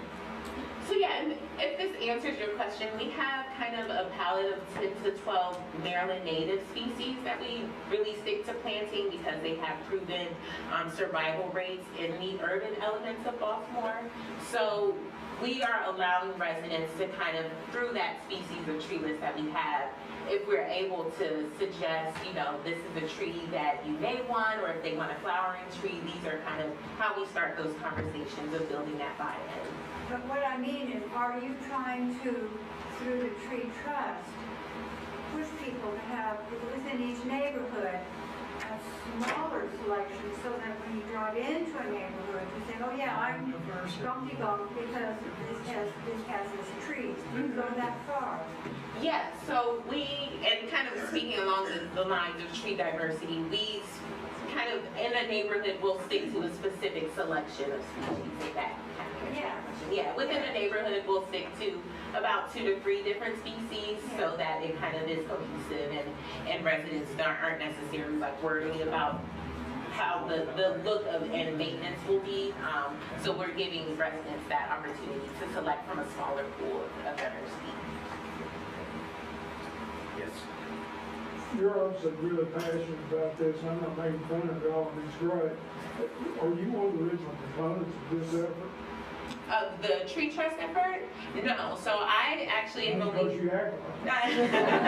It's, like I kind of said, I grew up outside of Baltimore, and so I never really thought about the impact that trees really have. It wasn't until I moved to Baltimore 3 years ago and kind of saw the different neighborhoods that were really disinvested, and started working with the tree trust to really learn about all of the different effects that trees and parks and urban spaces can really have on a community, that I became a bit more passionate about that. So like I said, I come from a communications background, so I take my passion with that and how I'm spreading the message of tree equity and environmental justice. I'm able to kind of pair my background and interests with graphic design and communications and kind of pair that in the messaging that's going out from the Tree Trust. So in other words, Baltimore did impress you or depress you from the standpoint. More trees need to be around. Absolutely. So is Baltimore known as more of a treeless city? It is. I mean, because we don't have any challenge with that. And I mean, it's written. I can identify what you're talking about. It'd be awful. Yeah, I know when I moved to Baltimore, I got a lot of like eyebrow raises of, oh, you're moving to Baltimore? But just because of like the stigma that has come along with that, you know, you drive through Baltimore, all you see is, well, I'll say you drive through different neighborhoods of Baltimore, all you see is abandoned buildings, abandoned kind of development projects that didn't really go anywhere. We have a high level of homeless population, and so, you know, because of that, the trees, I think, is one tangible part of revitalizing the city that is kind of a bit more approachable and understandable for a lot of people. I have 2 questions. One is about the concrete, and 2 is about the law that was passed in 91, 92, tree mitigation. I mean, could you bring them here and send them out Westland Drive? Yeah, I'm not too familiar with kind of the background of that act, but I know a lot of the organizations within Baltimore really kind of rely on that to replant the trees that have been removed because of the development. Baltimore right now is really going through a lot of redevelopment, and the neighborhoods are being changed, and you know, we're trying to prevent that gentrification from happening, but definitely understanding that the redevelopment of Baltimore is going to be essential to just the longevity of the city and the residents. So yeah, that mitigation piece is really important to a lot of the organizations. So along that with the concrete removal piece, Yeah, is that a subset of work you do? Do you just remove concrete, or is it concrete removal just for tree planting? Yeah, it's just for tree planting. So we Sorry, just Jessica. I know when you're in a future life, I you're still gonna. want us to learn how to do it. So. Yeah. I know you're gonna own a tractor and a dump truck, and I know Correct. if you single-handedly have to remove 1,000 square feet, I'm taking a trip to Baltimore so I can teach you Yes. how to do it. And that's something that we had to learn ourselves. We used to contract it out, but we got kind of burned on a couple projects, and so our managing director and our executive director was like, let's just buy a concrete saw and see what happens. So during our native seasons, in the winter and summer, that's when we really focus on expanding tree wells and creating completely new tree wells. I'll be up. Yeah. Yes, sir. Are you planting all the same size trees? Are you planting smaller ones and larger ones? Yeah, it's a mix. So I'd say the majority majority of the trees that we plant are those large ball and burlap 200-pound trees, but then we also kind of get container stock. We get larger shipments. Unfortunately, this season we kind of had a tree delivery delay, so we were really we had to rely on those container trees, which still do the same job, but essentially throughout the season, in a normal season, we're doing the bulk of the plantings with those ball and burlap large trees. Wait, 2-inch caliber, 3-inch caliber? 2-inch caliber, yeah. Eric? I've worked in environmental nonprofits for most of my adult life, and I see a lot of friends in this room, and every single one of them has had a conversation about how environmental needs are tertiary, and we have tiny communities. So when you're doing your outreach, how do you make your messaging more relevant, and how do you turn that narrative to where it's not just frivolous spending? Of course. I think what's really important is making that kind of known, is that we understand trees aren't always the first kind of thought in your mind as far as like what a community actually needs, but it does help those conversations. And we work with a lot of different partner organizations that we're able to connect communities to for those different resources. So the trees is kind of the launching pad to that conversation of the redevelopment and the different, bringing the resources to the community, having that conversation of trees and saying, oh, I know this person at this organization, I know these resources, to kind of help build a larger redevelopment project. All right, fantastic. Oh, sorry, one more. This might be a silly question, but I'm just wondering, have you ever experimented or done research on planting like fruit trees where you would have pears or apples or something to go along? So we don't necessarily do a lot of the fruiting trees, just because that's kind of another concern that we have from residents, is it's going to be a mess and who's going to take care of that. Specifically with schools, they kind of want us to stray away from any fruiting kind of varieties and things like that. But as we're working with like neighborhood community lots who are redeveloping these smaller parks and lots within their neighborhood, I think the conversation is going to start within the future, start moving towards how can we create like a grove or something that's really sustainable for residents to come out and see, fruit that they can pick or see different vegetables. And there's a lot of kind of a spark in community gardens in Baltimore right now, and I think those conversations are going to start to happen as those start to pop up in our city. I lied, one more. Yeah. Thank you. You have a great program, and thank you for speaking to us. And I just want to say that the city of Knoxville did put a tree mitigation bank in place about 2 years ago. So, Is it just for public land, not private? no, it's for private land too, but the proceeds are used to plant trees on public land. And I don't know, Kasey might speak about that later.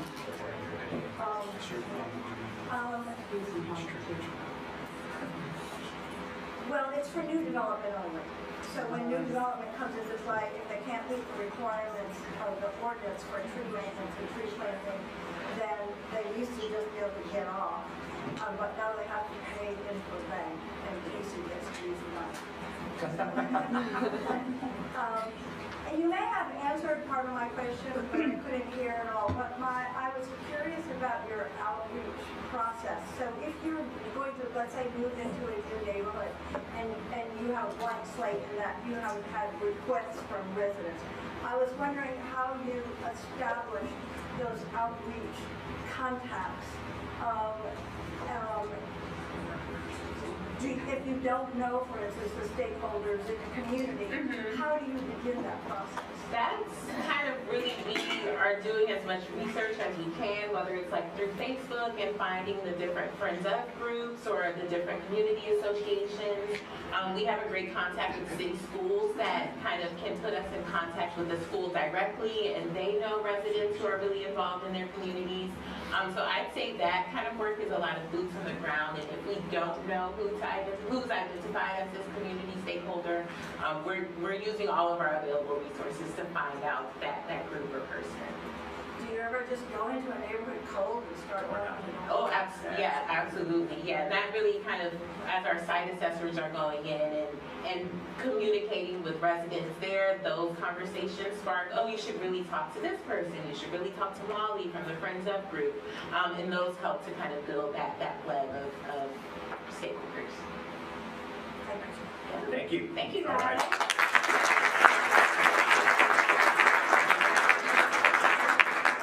All right, we're going to take just a quick 5-minute break. So if you've got a little bio break or phone break, whatever you need to do, take care of that business, and we're going to get our panel seated.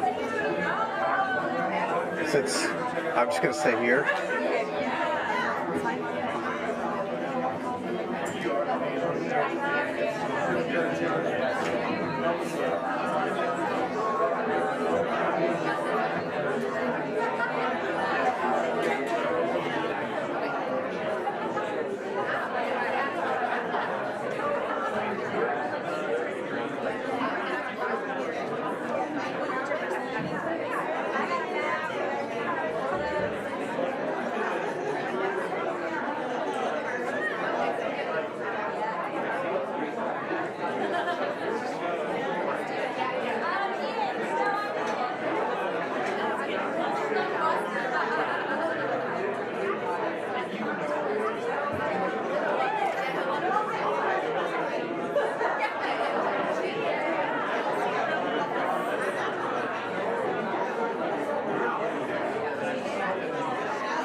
Yeah.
Right on the street, straight down, all the way until you get to Jackson. You get to Jackson, you turn right, and you'll already see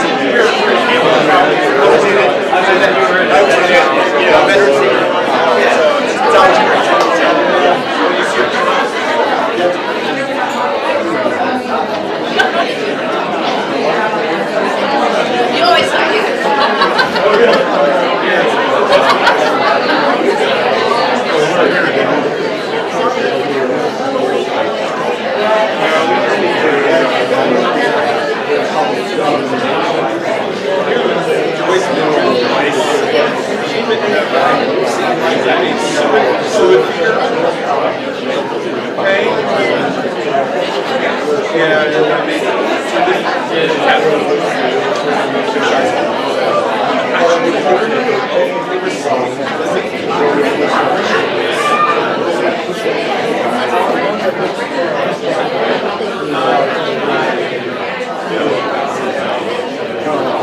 Okay, so you know all about it.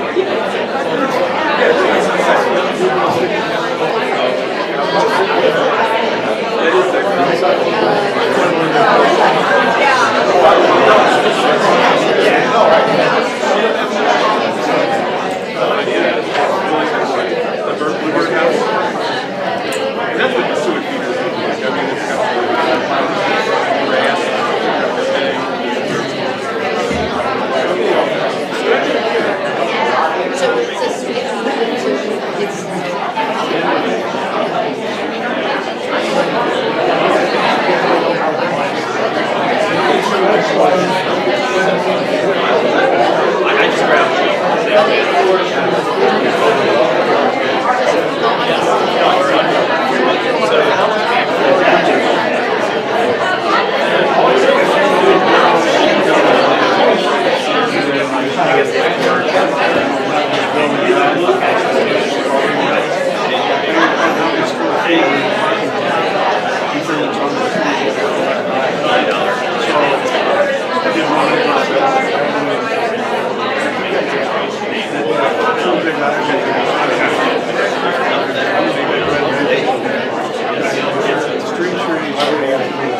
if you could find your seat again, we're going to wrap up with this all-star panel for today.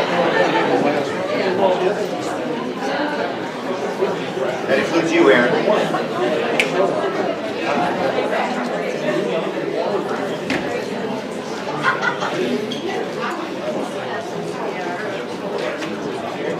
Okay, we're down to a slight murmur, slight rumble here.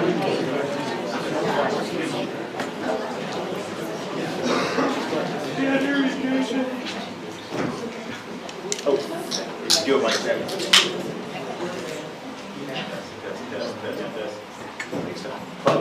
They should all be on. Hello? Oh, nice. Hot mic? Yes, I'm Hot on. mics. Senate hearing. Bring yours in there, Casey. It's in here.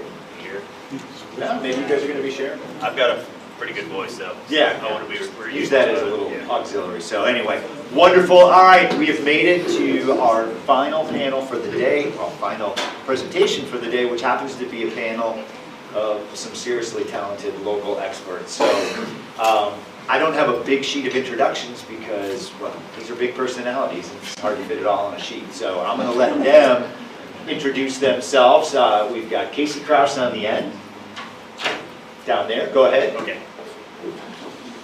Yeah, so Kasey Krouse, I'm the urban forester with the city of Knoxville, and been running our urban forestry program for 10 years now. This was started in the O'Hara administration, and we have made some pretty big strides, and we are looking forward to our next big endeavor, where we are getting ready to do an overhaul of our urban forestry program and looking at an urban forestry master plan, and it is being spearheaded by Trees Knoxville, and we will be officially kickstarting this in December of next month. So just a little bit about my program and who I am. All right, Carol. Hi, I'm Carol Evans with Legacy Parks Foundation. We've been around, we're a nonprofit that works regionally, based out of always hyper-focused on Knoxville. And we like to say we pretty much do three things. We conserve our natural resources, we create public places, and we connect communities. And what that means is creating parks, trails, and open space. Probably some of our bigger work has been with the urban wilderness in South Knoxville, but now every part of Knox County wants an urban wilderness. So we're working heavily in the Powell community, but really looking at how we create greater access for all of us to our natural resources. Great. And Ben. All right, what's up, everybody? Y'all all right? We up. Yeah, there's a few people that are kind of snoozing, but it's cool. Me too. So Ben Bentley, Knoxville's Community Development Corporation. We're a little bit, we're related to what's been talked about today, but how the built environment interacts with a lot of the things we've discussed today. So we manage and develop affordable housing in Knoxville. We also assist private development. Housing supply is a big issue beyond just subsidized housing, and so we try to work with private developers to make sure we're building housing in a responsible way with good design, with good access to walkability, greenways in the right locations, all of those kind of things. So a little bit about, we do a lot of things, but Western Heights is probably the biggest thing we've been working on over the last 16 to 18 months now. We recently got a big grant from HUD for $40 million. It's going to allow us to leverage a $220 million investment in that neighborhood. How many of y'all have been in Western Heights in that Beaumont area? That's a lot more than I expected. So, I mean, it's in the holler right there between Mechanicsville and Lonsdale. Most folks locally know where those two neighborhoods are. A lot of them don't know about Western Heights. So it has been disinvested in for a long time. I don't know if that's an active verb, but y'all know what I mean. It needs a lot of TLC. We spent about 14 months working with residents on a community engagement process. We know, and it's been repeated so many times, but Ben does not have a plan for Western Heights. I don't know the good things about that community. I definitely don't know about the aspirations and visions of the people that live there. So through this process, in the midst of COVID, we distributed tablets to residents. The residents of our Western Heights public housing site were our primary stakeholder. We listened to those folks. We crafted a vision plan for that neighborhood. It's the residence plan. We did a resident needs assessment and a broader community needs assessment to make sure that we were really listening to not just that primary stakeholder group, but the folks that if you pan out a little more, we're at the neighborhood level as well. So we wanted to create a neighborhood that really served the people that live there now, but also will serve future generations for a long time to come. So some themes that we focused on, and then I'll shut up, I promise, but we really believe that the community engagement process is good to create a plan, but it's also the way you build community. So we've spent this 14-month process, and as we continue to implement, we'll continue this, letting neighbors, residents get to know each other, having events, having outreach that really strengthens social bonds. I think that's an underrated thing. It's hard to quantify, but we know that the more you meet, the more you get together, especially in a positive framework where you're working together to achieve something, those relationships kind of knit themselves together. So that's one theme. Mixed income housing is another. I know that was referenced in the Hope 6 project in Birmingham. We believe in that for various reasons that I'm happy to unpack. Environmental justice, and I'm saying that very broadly. That can mean like 10 different things. One, just basic health in the built environment. Some of our buildings are from the 30s, 50s, the HVAC systems, the air quality, ventilation, lighting, those things are not conducive to the space that we want for residents in terms of health. So that's one piece. Reduced energy consumption, utility bills. Any of the buildings that we're building now are built to different energy efficiency standards that far exceed what was done in the past. So we know that there's an upside directly to residents and to our energy consumption.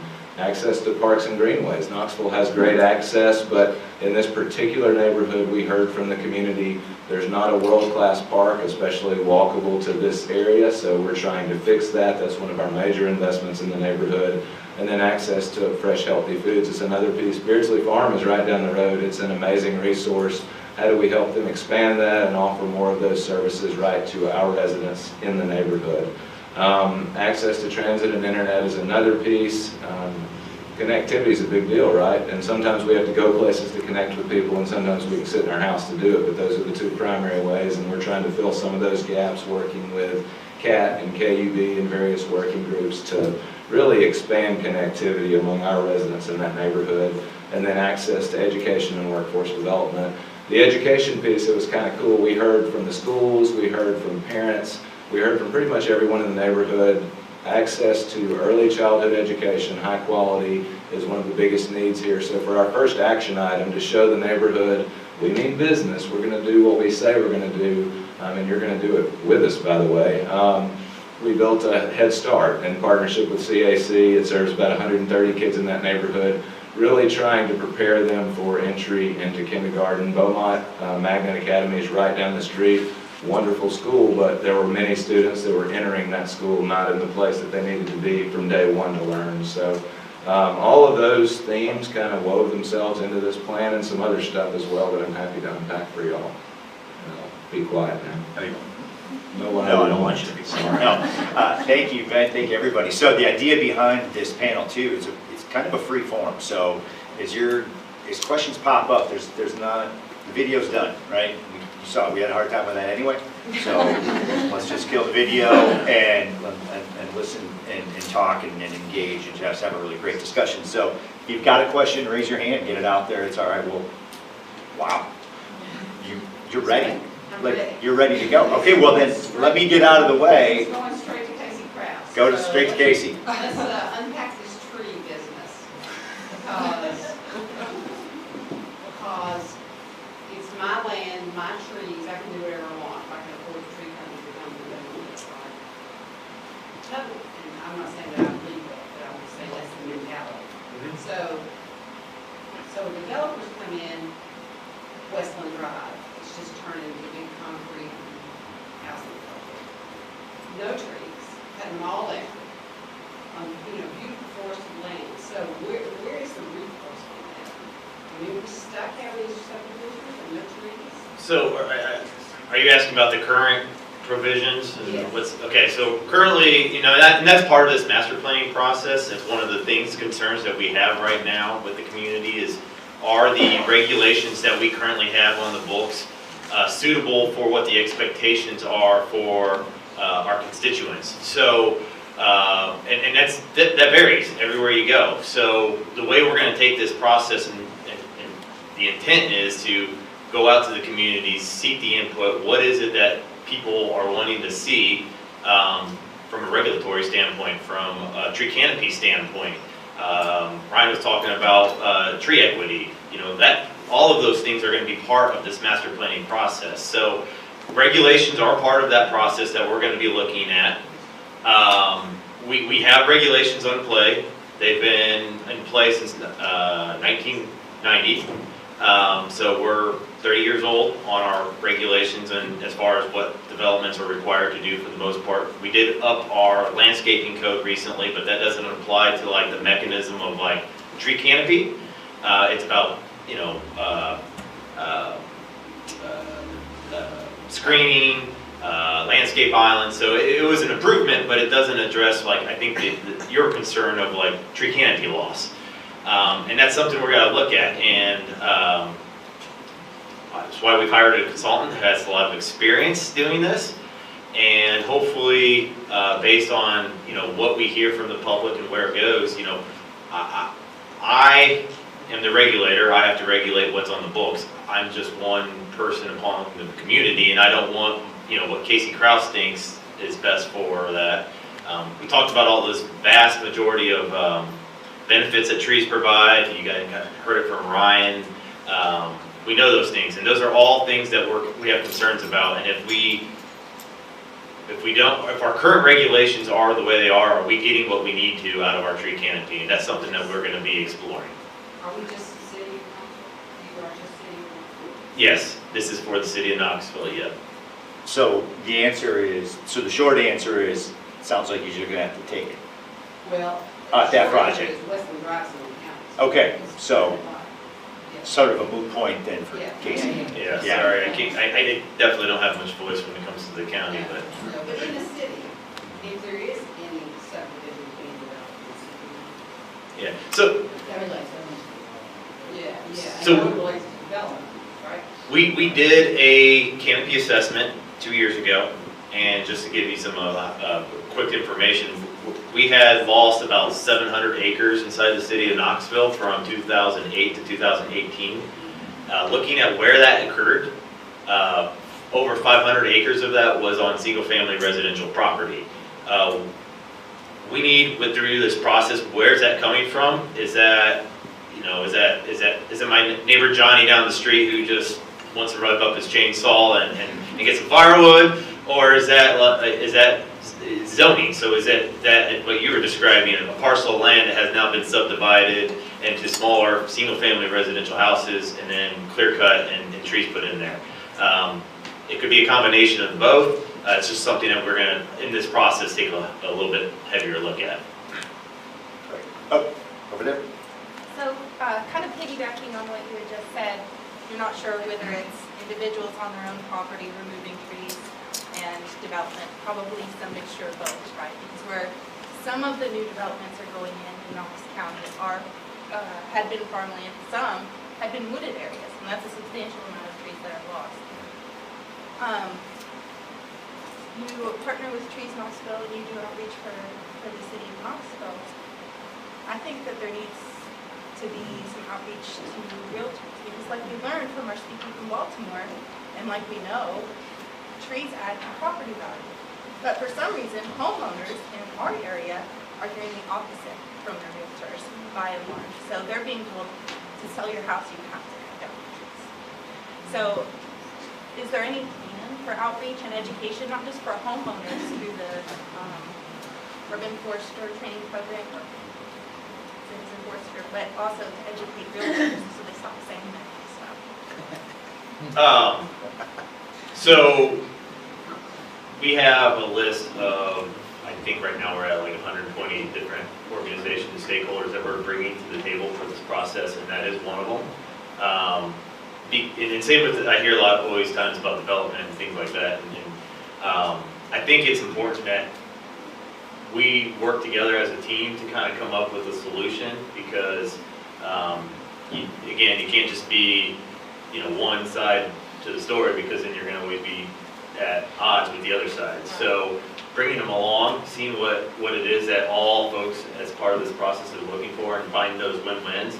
And ultimately what's best for the community is kind of what the goal is. So yeah, we are strongly looking at the realtor community as much as we are with the development community, non-for-profits, large landowners, you name it. We're looking at all ends to try and, again, make this a community-driven project that kind of looks at 30 years down the road, because it can't just be the urban forestry program and planting trees on public property. It's got to be, you know, if we're going to get somewhere and capture some of these goals that we're hoping to create, it's got to be the entire community doing it.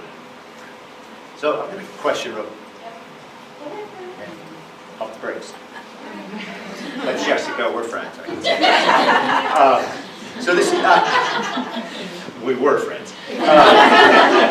So Carol, this is for you. We heard a lot today from the mayor, from Cathy. We talked about sort of these public-private partnerships. We heard about extreme road diet, meaning actually getting rid of roads. We heard a little bit about the rails to trails and some of the successes of that. So you seem to have a touch point with all of that. And so maybe not necessarily getting rid of roads, but at least being a part of stopping them. And so can you speak a little bit to how much Legacy Parks is involved in those kinds of missions? Yeah, I think what we've discovered over the last few years is that we can play number one public-private partnerships. I think we've raised about $11 million over the past 10 years for parks and trails, and we can leverage differently than the city. We work very collaboratively with Cheryl and Joe and the city and the county at state parks, but there is a role for the private sector to play, both in funding and in opportunity and creating access to land that we might not get otherwise. A lot of what we've done is on private land that's been donated or acquired. So you do need those public-private partnerships to make them work. And well, we were formed during the late 2008, 2009 when the economy was really tanking. And we had to make ourselves really, why would you support a parks organization when many people were needing to support subsistence-based nonprofits, food, clothing, and shelter. And what we were able to show was that even back then there was economic benefit and economic opportunity around parks and open space, and that people want that. And we've evolved a bit to understand that you now want close to home opportunities. So where we are able to leverage is sort of those smaller parcels of lands, and creating access. What a big sort of, I think, awakening for us this last year was really access for all. And that means both people with abilities and disabilities and physical limitations, but it also means geographic.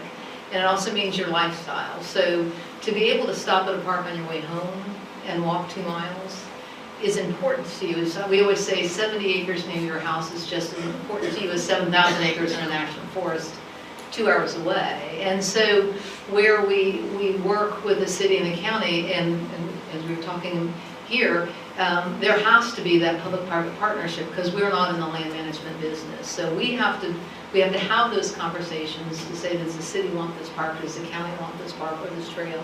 And how do we work to make that a public amenity starting from the private perspective? So we'll leverage land, we'll leverage donations, we'll leverage grants and create those parks and trails. But then it becomes a responsibility of our municipality or the county or the state to long-term manage those. So there has to be that real strong private partnership to have some sustainability of those assets. Jessica. Okay, we're friends again. Carol spoke about this. That kind of answered my question a little bit, but it's really like for the three of you to talk about how do you work, you three together, to expand access for lower income people in the city and urban areas to parks and greenways and just green space in general?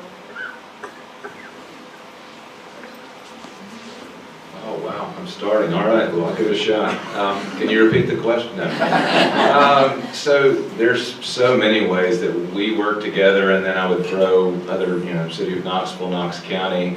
The greenway systems here is pretty amazing, right? How many folks use that? Yeah, so right now it's amazing as a recreational tool, as like an outdoor amenity. It's maybe not the best built out if you're trying to use it for transit, but I know that through some investments that are being made right now in the East, and Tim's here somewhere. He could probably get up here and join the panel. Through some investments that are going to be made in the East Knoxville Greenway, some stuff that's going on near East Knoxville in terms of baseball stadium, First Creek at Alston. We're working very closely with the Sports Authority, the City of Knoxville. I know that there is a deliberate effort to try to create a greenway system that can become more transit focused. I also know that along that greenway, and Carol, please jump in here, there are, Morningside Park. I know that's the City of Knoxville, but that's you all working with them as a node along that, and there's a number of other examples there. Will you on that? Yeah, I would say we draw a little bit of a distinction. We do a lot of trails. And so there's the complementary opportunity. Sometimes we can't build a greenway, but we can make that connection with the trail. And it's becoming more and more acceptable to have a natural surface connection. And so that you can begin with those connections. If at some point you have funds or interest or desire to make that a paved or concrete or asphalt surface, but that doesn't prohibit us from going ahead and making those connections. And so we've seen the importance of trails in South Knoxville and North Knoxville, and to begin to make those connections and provide those both recreational opportunities to get into the woods, and opportunity to go from one neighborhood to the other by way of a trail. So it's not an either or, it's an and. The ability in a community to have both, to look at those for opportunity for connections, however you can make them of the moment. And then if you look long term, we're working on an easement in North Knoxville where it's been 20 years in the making, and we're able to get a natural surface connection. So Cheryl and her, go for it. At least let's have that connection now, and then move into the future of, and so I think we might have had a more restricted view years ago. Everything was always a greenway, but now we know, I think what are greenways, $2 million a mile? And so those have become financially prohibited for us to have an extensive greenway system. So let's have a connected system and not be concerned about the surface. And I know I went to Austin maybe 20 years ago, and Austin people, they call everything a greenway. So you will be in the heart of Austin on a natural surface trail, connecting to a concrete trail, connecting to a sidewalk, connecting to an asphalt trail. That's their greenway system. And I think we've shifted our thinking a bit to realize those connections can occur whether paved or natural. So our big partnership, typically a lot of what we do to make the partnerships, and we've worked with KCDC and both legacy parks a lot on different projects. Having that non-for-profit in the back of my pocket helps out tremendously, where I can think of an example where Trees Knoxville city was able to leverage our contractor to acquire trees. Trees Knoxville was able to get volunteers, and we helped KCDC install in one of the neighborhoods they were working on. So there are those partnerships, but again, like thinking about all of our organizations, we're all going to be part of this master planning process. And so, like one thing that kind of comes to mind is like a universal goal that all of us are thinking about when we're making decisions or where projects come down through the pipeline. So, for example, there's this thing that came out of Europe.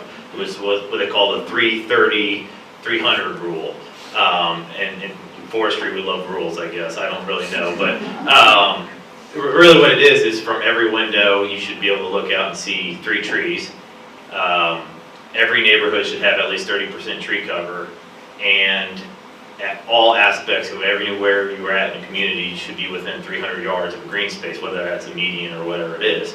So through this planning process, now we might have to adjust that a little bit here in Knoxville because a lot of our communities are already at 30%, so maybe we do like the 440, 400 foot, well, I don't know, but that's the kind of idea on this planning process. If we can get something in play that you can get people to think about, and everyone is kind of on board with that mentality, we start kind of moving our step forward with some of the canopy goals and stuff that we want from the community.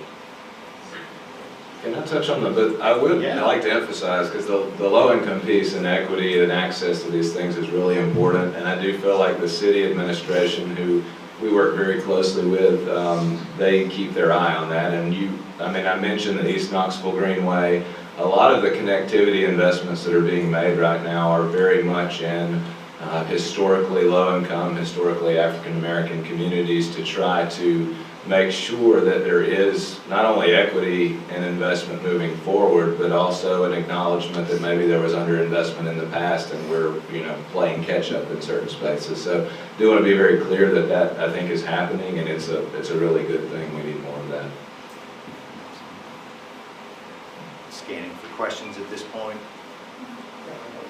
Okay. So I'm wondering, are you also focusing on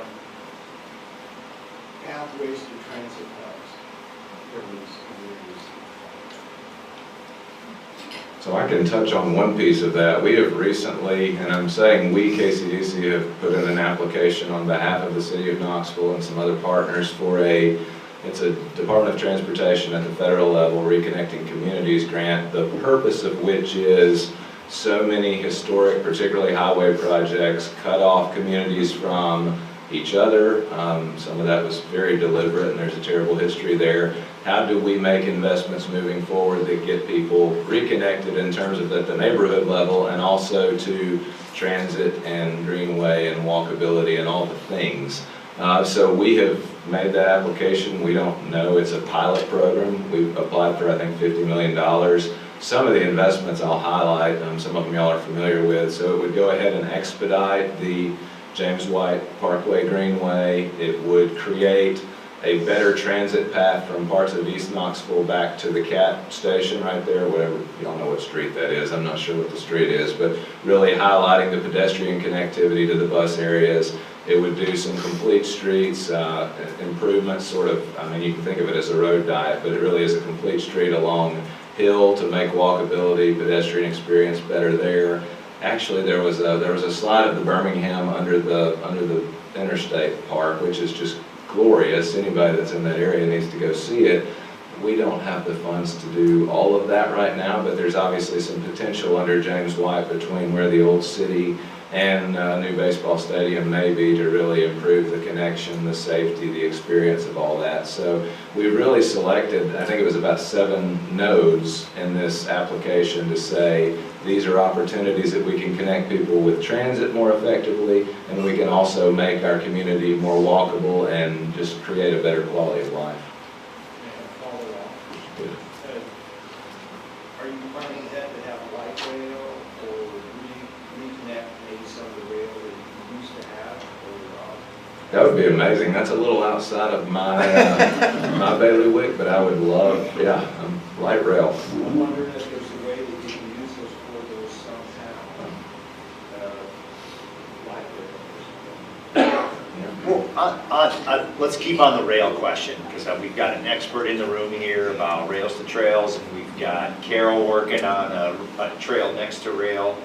And so, I was going to say, in a micro compared to bigger rail travel, we're working on a railway trail there on Sevier Avenue that would go from the Kearns building ultimately to Iams, which would be a 3-mile stretch, paralleling the railroad track. So the railroad track stays intact, it doesn't replace it. Similar to if you're on down by the marina, that's actually from there to then McWhorter is actually a railless trail. So that's in the railroad right of way, and the rail stays intact. And we looked at that. We looked at that also being a transportation corridor as well as a recreational corridor, because it's flat surface. It'll be a natural pressure run type surface. But to be able to add those opportunities for getting to places differently, that'll give you the road, the sidewalk, the trail, and so really looking at that connection that the rail lines can provide. And sometimes we don't have abandoned lines, but to be able to work with existing lines and work on those right-of-ways, it's just a different challenge, but one that's a little more doable right now. Is that the only rail trail project sort of active right now? For us, Oak Ridge has actually been a rail to trail project as well. So they have one in the works where they're acquiring a nice stretch of abandoned rail, which is, I think, what people often more think of when you think of the Creeper, that was the abandoned rail line, and some of the others. But this is a rail with trail. I'd say we just opened in Birmingham a BRT. You know about BRT? Yep. Bus rapid. Yeah, Bus rapid transit. Do you have a BRT line here? No. No. So that's pretty cool. It's computer driven. It's a designated line. The Reconnecting grant neighborhood grant that you applied for, that you got it in because it was such a short window. It's pretty cool because it's a good bit of money, so I bet you know, I wouldn't be surprised if you didn't get it. Oh, wow, I love that. That's a good answer. answer. Not yet, we just couldn't get our applicant. We couldn't move that quickly, so it's great that you did, and I would put in encouraging words. But I think the BRT just, you know, the whole idea of having choices for transportation, you can ride your bike, it's a beautiful day, you can walk, here's an Uber, there's BRT, just giving people choices for moving around and reconnecting neighborhoods, I think it's exciting. Well, it's interesting because last year's topic of the summit was mobility. And so we talked, we sort of talked everything from regional transportation planning to, you know, walking, biking, adaptive, And do you have an integrated plan for that? You know, there's this great apps like Orbitz, and it kind of says, here's your 5 choices of how to get from here to there, sort of thing. Have you done that yet? Google. So it's a local system. I'm not familiar with that. We may have some other experts in the room then. Okay, yeah. It just shows you all your choices. Yeah, no, that's fantastic. So it seems like community engagement is also the thread that is running through every single thing here. What's been, I mean, we've got some veterans here, right? I mean, Carol, you've been in Knoxville for how long? 35 years. 35 years. Casey? I'm not a veteran. Okay. 10 years. I'm still on it. Ben, I know you got some Birmingham roots. Just 6 years. Okay. Sorry, y'all. That's fine. All right, so what are you seeing? What's the change? What's happening? What's the pulse right now? And you're having these community engagement sessions. Obviously, you all have a different sort of cohort that you're dealing with, but talk a little bit about what you're doing or what you've seen change from when you started to where you are now. Yes, you. I'll be happy to start there. So, you know, I think when our program was first started 10 years ago, the idea was the city, the perception of what the city was doing was just inadequate. You know, standards were below par. Mulching wasn't happening the way it should. Planting, you know, success wasn't happening the way it should. You know, first things we did, we just needed to take care of ourselves before we try to figure out, you know, what everyone else is doing out there. The city's got to be a model. And so that was one of the first things we did, is to like take care of our own business, make sure we get reputable contractors in there, you know, start figuring out how to make sure our crews were up and running and educated on the proper maintenance and things like that. And we've made huge strides in the last 10 years on that aspect. Still not everything's 100% perfect. Don't know if it ever will be that way, but we've gone a long way to where now we can start to evaluate, you know, what are the other cornerstone pieces, because the city's only one small little aspect. So now we're starting to see where people at one point in time were all complaining about the city. Now we're starting to figure out, you know, what's going on in our neighborhood, and we want, you know, see things happen different, or this development here is topping all their trees, or things like that are happening, and so it's kind of the focus is now at a community-driven level, and I think that has happened in the last 4 or 5 years, and kind of has been a switch from what I've noticed since I came in here 10 years ago. We have a little bit of the luxury of being a nonprofit.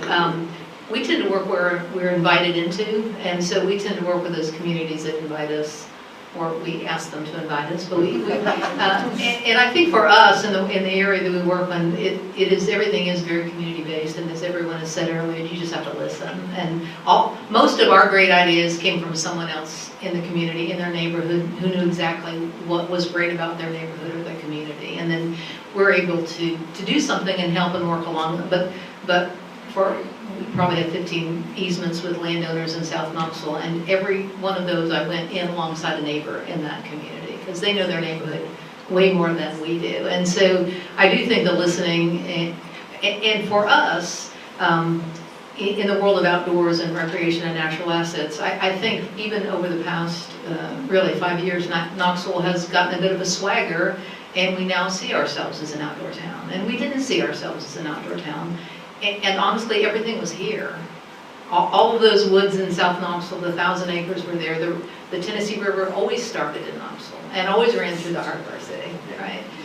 we've always had ridges and valleys, and we really had all this. We just didn't look at it and look up and look around and see it in the way that we see it. And so I think in the space we work, there's just this incredible community pride about being that and wanting to be that and inviting people to share in it. And that's made our job a lot easier. I was saying last night, I can fast forward 5 PowerPoint slides. We don't have to explain to anybody in this community what we have.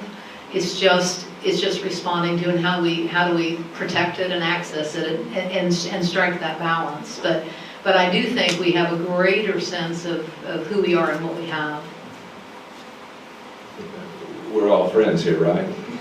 All right, so I'm gonna be honest with y'all about the history of our organization, not as much the 6 years as Ben's been here. So trust is everything in community engagement and working with communities to get things done. And obviously the legacy of our organization way back, so I mean there was a period of time when we were public housing exclusive, but then HUD's programs shifted toward urban renewal, and a lot of things that happened in that time period devastated communities and certain groups. And so because of that, we cannot fail at the beginning of a community engagement process. If we fail, nothing will happen on behalf of the people that live there, nothing will improve. So that is the fundamental, the cornerstone of everything that we do, whether we're talking about, and I'm not saying we get it all right, we don't. Those are hard processes. You can't make everybody happy, but you have to do a whole lot of listening on the front end. You have to do the relationship building. You have to make it very clear to the community, we do not have an agenda for your community. We're here to try to work alongside you to make it better. And I think that takes a lot of time. We're, probably 50 years away from having great relationships with some of the communities that we work in, but over time you can move the needle. So that's what we're trying to do.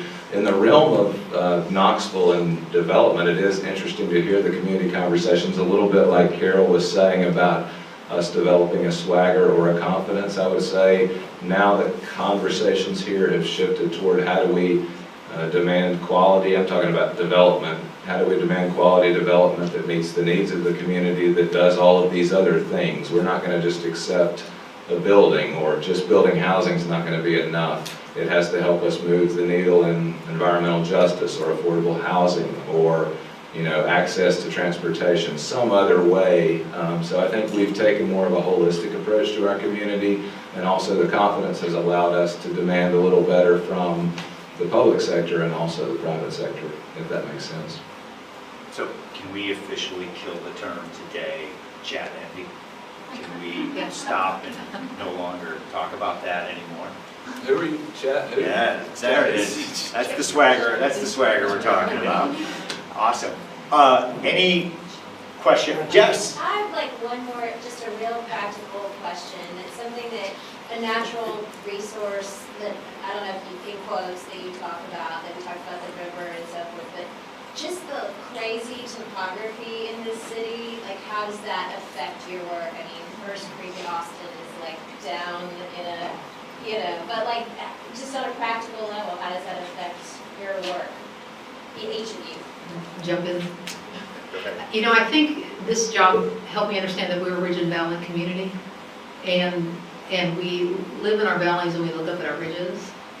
And think about if we didn't, we would not feel as green as we do. And so we really need to value those ridges and value them for what they bring to us. And also think about how we should develop, because the infrastructure costs, the environmental cost, all that to beginning to develop of our ridges, I mean, it's a hefty cost to all of us. But think about some of the, I mean, how if you look at the map, you do see where we live and how we live. But we would feel dramatically different. And the other part of that is we're very fortunate. We have those because those have been hard to develop. And so I always say we had someone come from Middle Tennessee to look at South Knoxville when we were looking at the preservation of the forts and the River Bluff property and that as acquisition. And he was struck by how intact our Civil War forts were, and they were mostly intact because that's rugged topography over there, and nobody wanted to develop it. So we are a little bit gifted in South Knoxville because it's rugged. That's why we have so much green space. But we had a board chair, Tommy Shumpert, if you remember Tommy, one of our former county executive, and he said, I used to be able to say that property is not developable, but it's hard to say that anymore. And so we do need to value those spaces differently just because we can develop them now. We're fortunate that we have the ridges that we have, Sharps Ridge and Bull Run Ridge, and, but it doesn't mean that we can't develop them in the future. And we will feel different as a community if we don't have our ridges still look up to.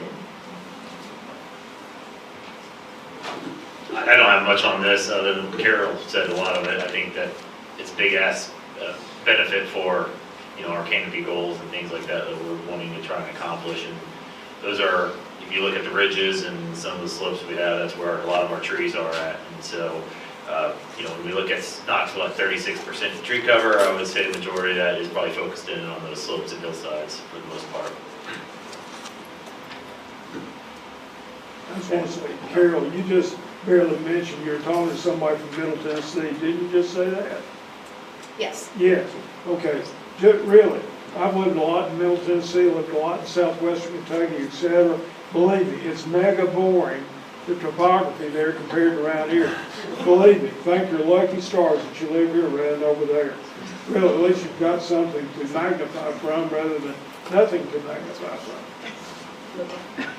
That's a really good way to end it. Thank our lucky stars. It is not boring here, and we're wrapping up. So I got a couple of things to say. First of all, thank you so much for taking time out of your day to come down and to join us here. Fantastic panel. Thank you all, and thank you to our speakers as well. So, but the day ain't over yet. So we got some green drinks happening.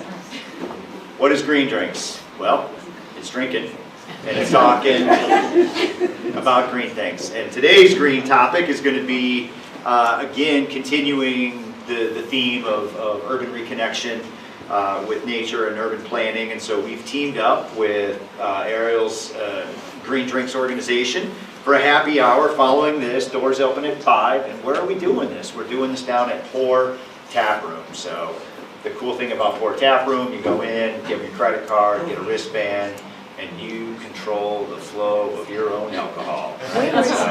Where is it? That's what I'm getting to next. I wouldn't leave this podium without telling you where it's at. It's a half-mile walk from here for those that feel like they need to stretch it out a little bit. We also have one of our circulator trolleys that you can catch right out here on Gay Street. And so it is the green trolley, if I've done my research correctly. The green trolley, you can either walk sort of a block backwards or a block forwards, and that circulates about every 20 minutes. If you want to walk there, go out to Gay Street, turn left, take it all the way down to the Jackson Avenue ramp, which is only a half mile, again, and it's a great walk. You know, go through that 200 block of nothingness that we talked about yesterday. But go down that way. So that will get going. So who's going to be there? Why am I sending you there, right? So it's going to be Kevin Murphy and Sandra Korbelic from Knox Community Planning Alliance, KCPA, and they're going to be talking about Advanced Knox, which is the new sort of vision and planning. Yeah, so there's a lot going on there. So, well, actually, you know what? It tells me right here what Advanced Knox is. It's the county's effort to update the general land use plan and create its first comprehensive transportation plan. Discussing how organizations and neighborhoods can engage with each other and developers about land issues in Knoxville, and they will walk us through their KCPA, what it is and their livability issues that are so much at stake right now. So it's a great group, great energy, and again, it's the continuation from here. So orchids, for those that live in this community, don't miss out. It's been a couple years since we've had it in person. You don't want to miss it this year. QR codes are on the table to donate to KKB. The information for the orchids, February 16th, is on the table. Put it in your calendar right now. Don't miss it. Con, what else am I missing? We want to reuse our name tags, so if you could drop your name tags back here. You will not be allowed to leave with your name tag, is what Con just said, in a much nicer way. All right, so with that, let's officially put the bow on this one here, and see you all down at